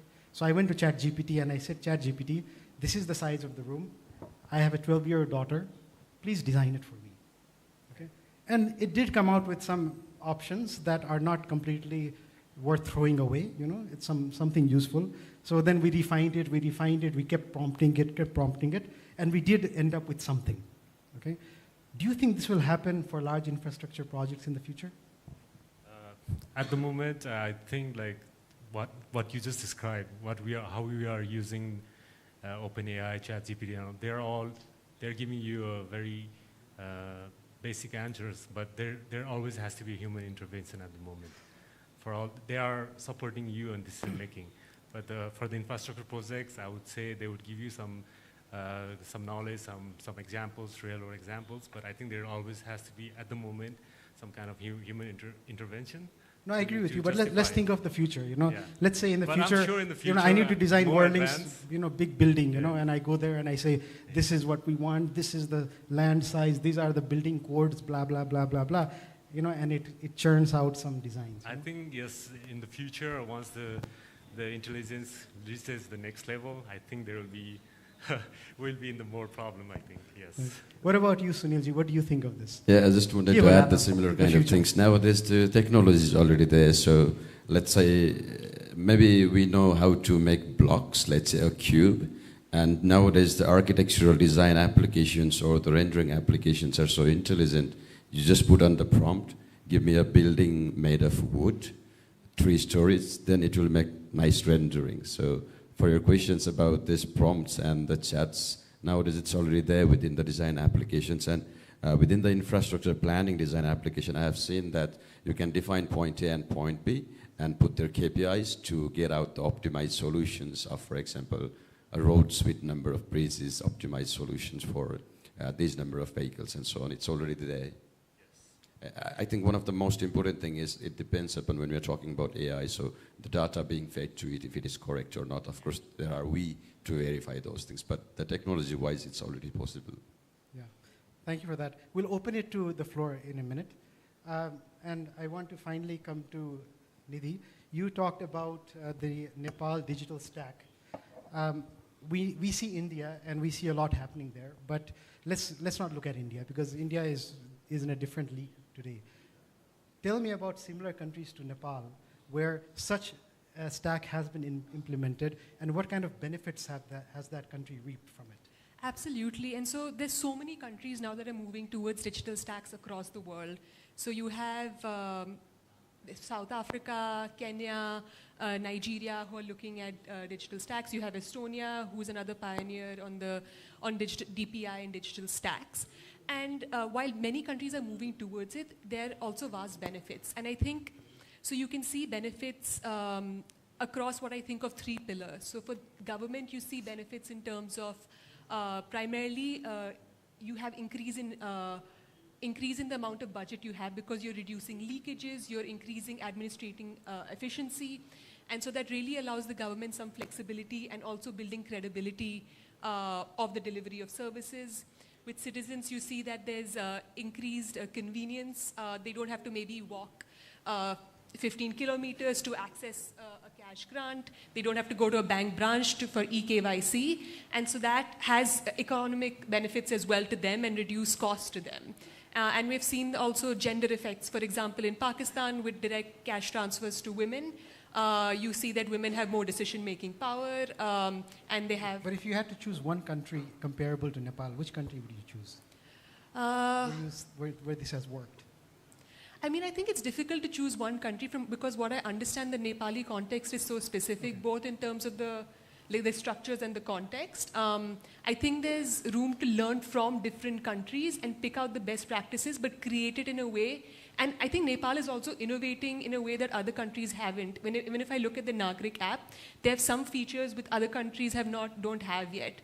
So I think you want to look to other countries to pick up their best practices, but contextualize it and also add on it what innovation you can do here. Okay, great, thank you. We look forward to Nepal having this in the future with World Bank support. Finally, Sanjay, you talked about IT exports, and I believe you gave a number. It's going to hit $1 billion or something. Okay, I want to challenge you on that. Okay, because I don't see these companies.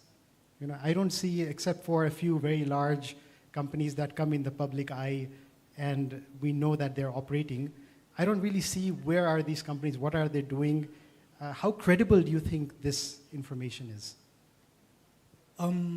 The 500 million number came from IIDS. They did a proper survey and about this. So there are, and besides that, of course, it is growing.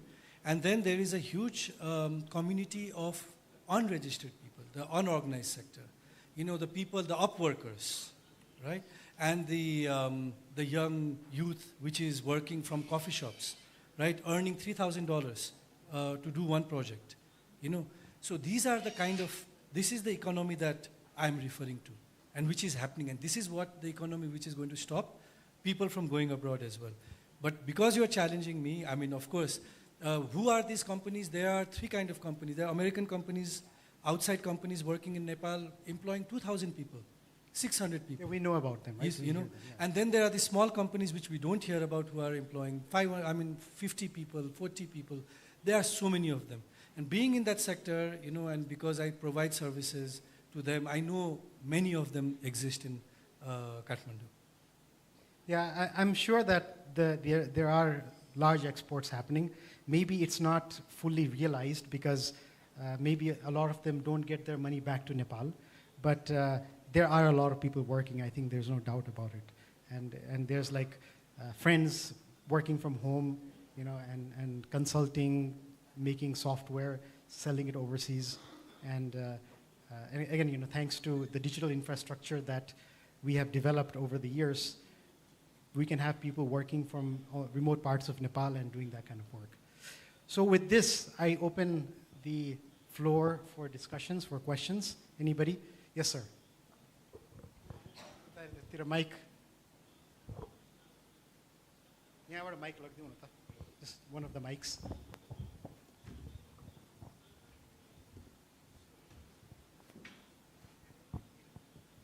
Hi, my name is Pawan. I just retired from the Asian Development Bank, had been there for many years. So I retired not because I was bad, but I retired because of my circumstances, that I was, because of my age. But I went to work with AIIB now in Beijing. Just like to share my experience while working with the Asian Development Bank. And my last assignment was to work on the artificial intelligence with ITD. So what we did there was to look at the pipeline projects in Central Asia and look at the CO2. So that way we could we could determine which projects should the governments choose, select, in order to look at the CO2 emissions, number one.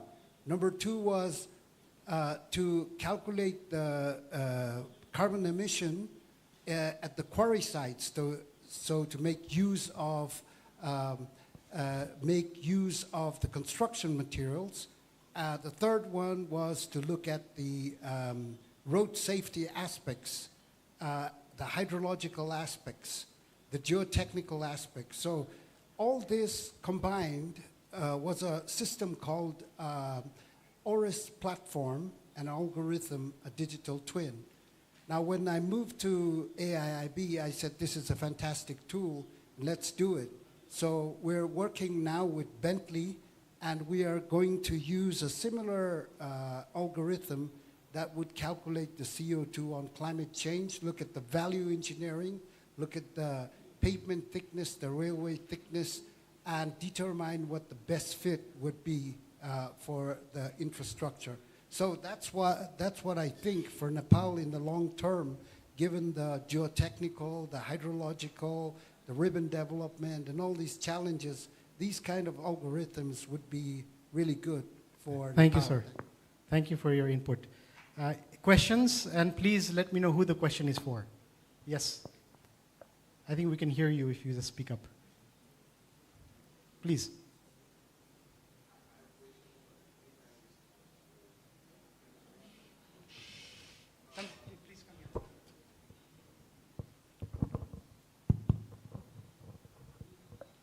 I'm Ashok Shah Kano, Director of Finance from Auto Electromech Private Limited.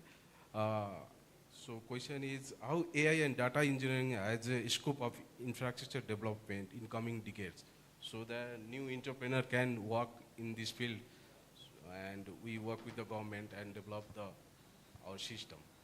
Thank you. Question to any panelist, they can. So your question is, how can AI and data engineering be used for what? Has a scope of infrastructure development in coming decades?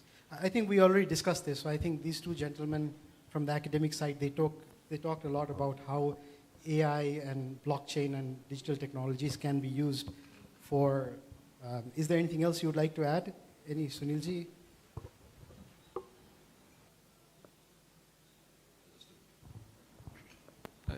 Yeah, just in very short, I think we discussed it, but within the construction project, let's say if you are living in a building and we are operating the building, the most money is during that time, it's operation, right? And the data we gather during the operation phase is very important, and the data integration could have the maximum benefit during that phase to integrate. So the operation phase or the occupancy phase of facility or infrastructure would mean more in value of finance. Thank you. You want to add anything? I just want to add, because I was expecting that question coming from someone. So how AI and infrastructure, right? So I listed down some of the points that I found out about how AIs can contribute to the infrastructure development projects. First will be the predictive maintenance. So AI-powered analytics can monitor infrastructure health in real time, right? So another one is called optimized design and planning. So I'll just give you the topics. And another one is cost and time optimization, smart constructions, energy efficiency, risk management, and of course, enhanced decision making. obviously AI is helping us to make better decisions. They are aiding our decision-making system, and also after the project, they are helping us to generate reports, analytics. So these are several ways that AI is helping in infrastructure projects. Thank you. Thank you. I think it's mostly around planning, design, and then more importantly, as they said, it's when you need to actually maintain that infrastructure. So doing predictive maintenance before failure happens, and even helping analyze how to maintain it in a way that's most cost-effective and efficient. Not overdoing it, not underdoing it. Any other questions? Yes, sir.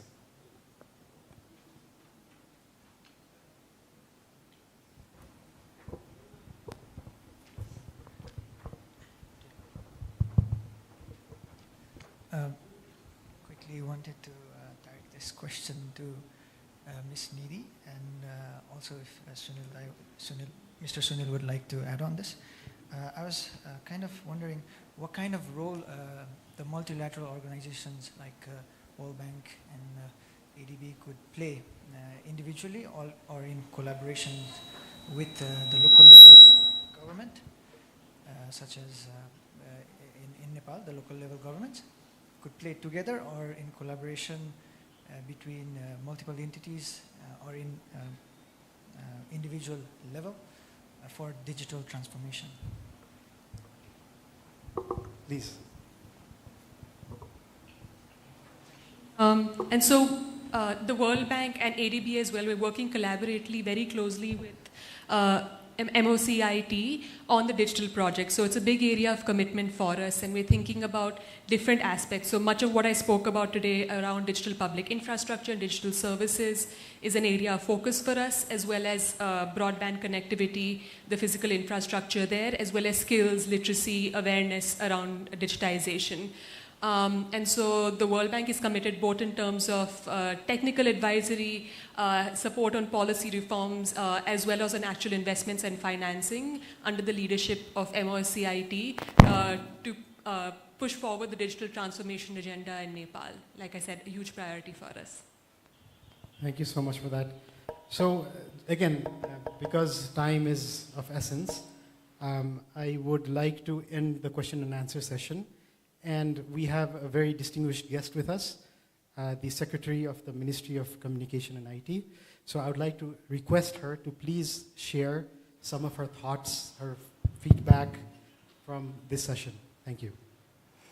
Thank you, dear panelists, moderators, and distinguished participants. First of all, I would like to take this opportunity to thank organizer for giving this opportunity. And organizer has given a choice, language choice for me. So for my own comfort and convenience, I'm going to deliver my thoughts on my own Nepali language. I'm sorry if any inconvenience caused. सबैभन्दा पहिला मेरो यहाँ उपस्थिति भनेको यो विषयमा धेरै कुराहरू राख्नुभन्दा पनि नेपाल सरकारको यो सेक्टरमा इन्फ्रास्ट्रक्चर, खास गरी डिजिटल इन्फ्रास्ट्रक्चर सेक्टरमा कमिटमेन्ट एक खालको निजी क्षेत्रसँग हामी सँगै छौँ भनेर एउटा प्रतिबद्धता देखाउने हो। त्यसको लागि मन्त्रालय यो समिट, यसको अब्जेक्टिभ्स, यसको गोल एचिभ गर्नको लागि सँगै छु भन्ने कुरा म स्पष्ट रूपमा राख्न चाहन्छु। आईसीटी, डिजिटलाइजेसन, डिजिटल डेभलपमेन्ट र नेपालले अहिलेसम्म गरेको अवस्थाको बारेमा कीनोट स्पिकर र प्यानलिस्टहरूले स्पष्ट रूपमा विषय राखिसक्नु भएको छ। म उहाँहरूलाई धन्यवाद दिन चाहन्छु।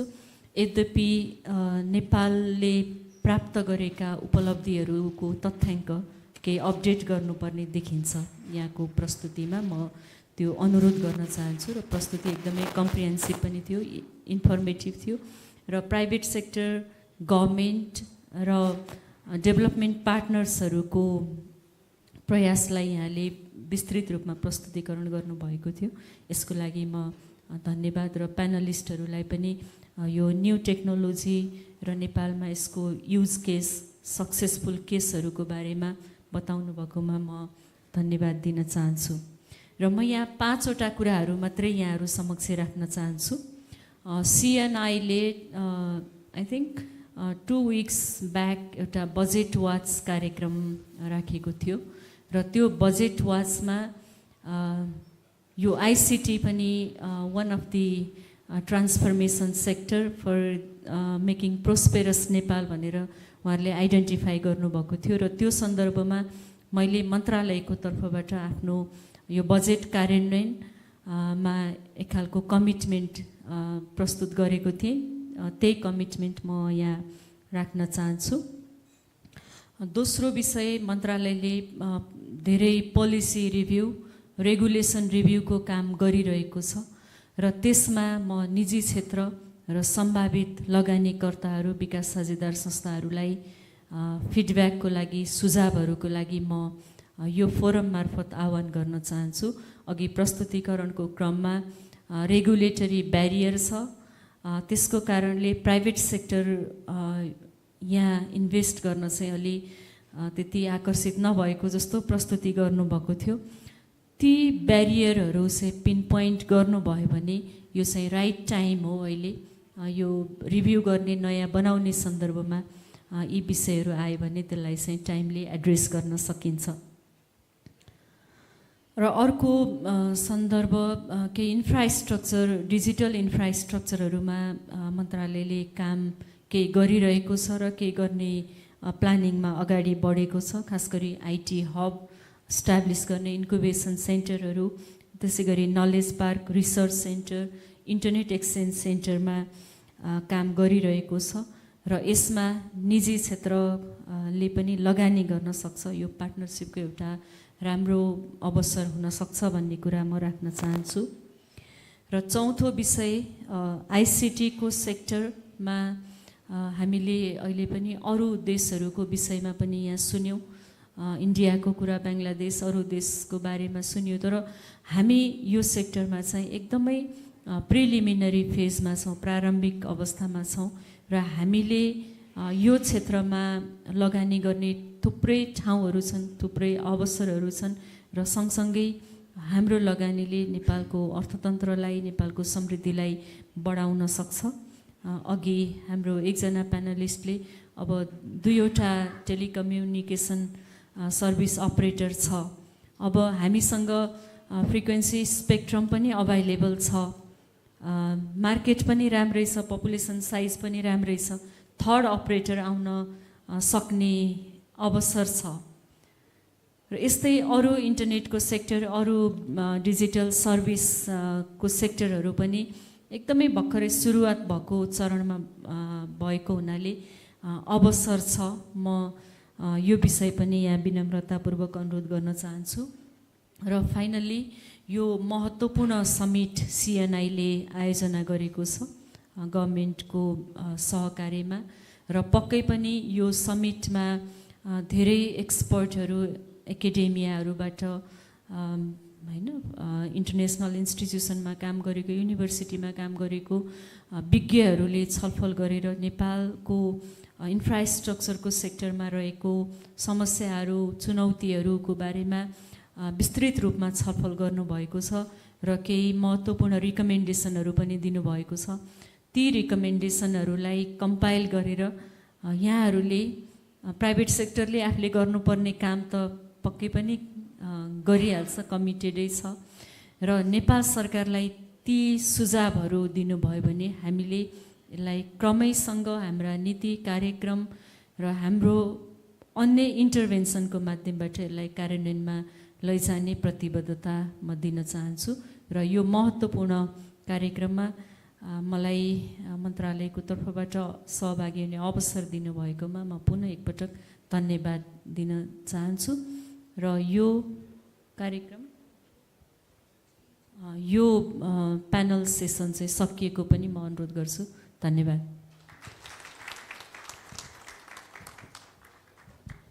It was a wonderful session. Thank you all for an engaging, insightful session on digital ICT and technology integration.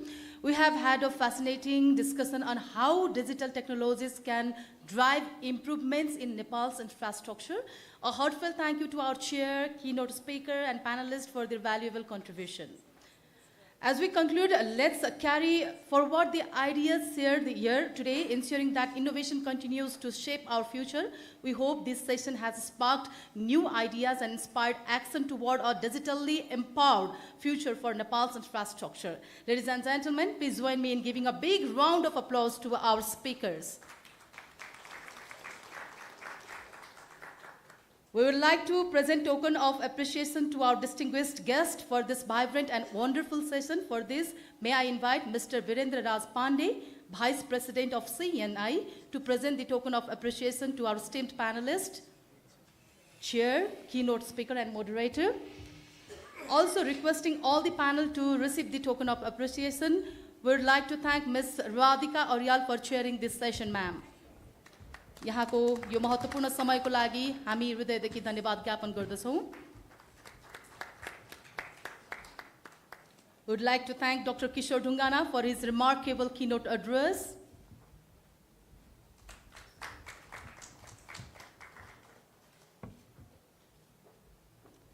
Would like to thank Mr. Sanjeet Amatya for his insightful contributions.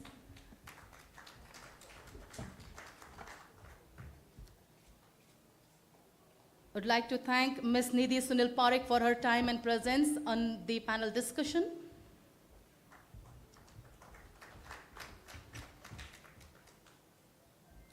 Likewise, would like to thank Sanjay Golcha for his thought-provoking input.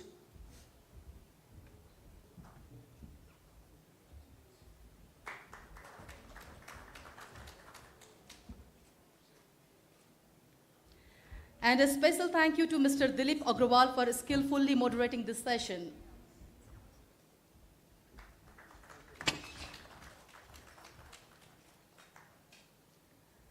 Please stay on stage for a group photo.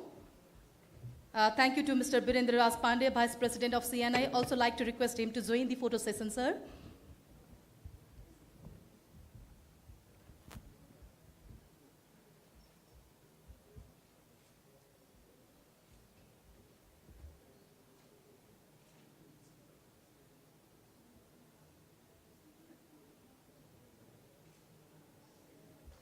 Once again, thank you very much to our chair, keynote speaker, panelist, and moderator.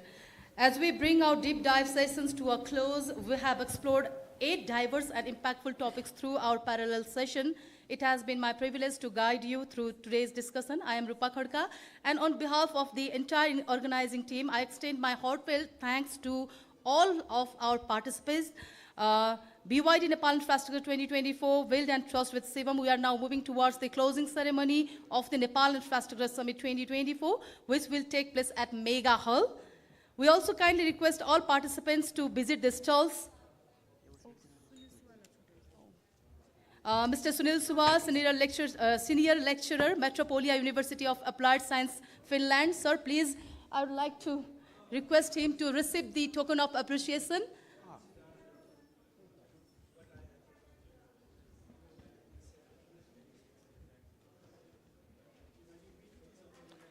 Thank you, Mr. Sunil Suwal.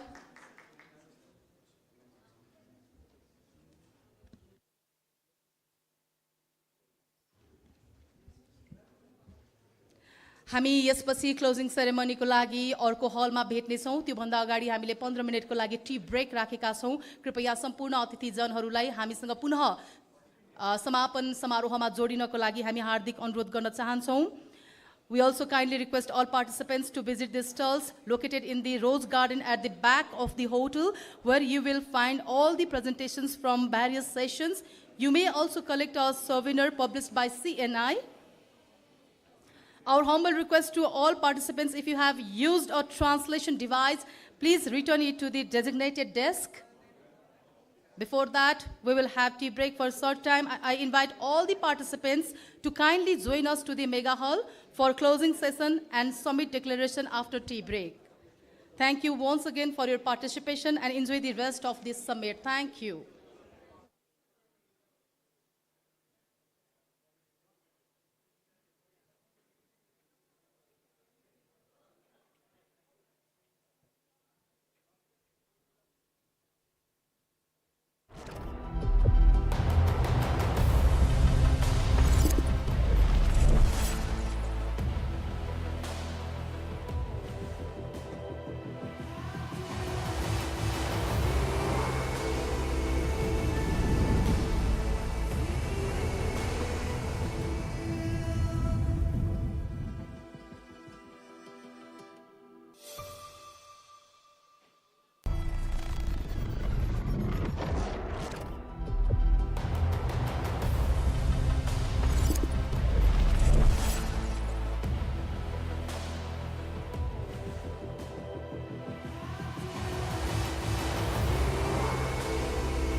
जानु छ टाढा चुनौती छन् धेरै पढ्नु छ अघि लि आफ्नो जे हो सबै अधिकारको मामलामा नो कम्प्रोमाइज जसरी आफ्नो क्षेत्रमा तपाईं सधैँ भन्नुहुन्छ नो कम्प्रोमाइज, त्यस्तै शिवम सिमेन्ट क्वालिटीको मामलामा नो कम्प्रोमाइज।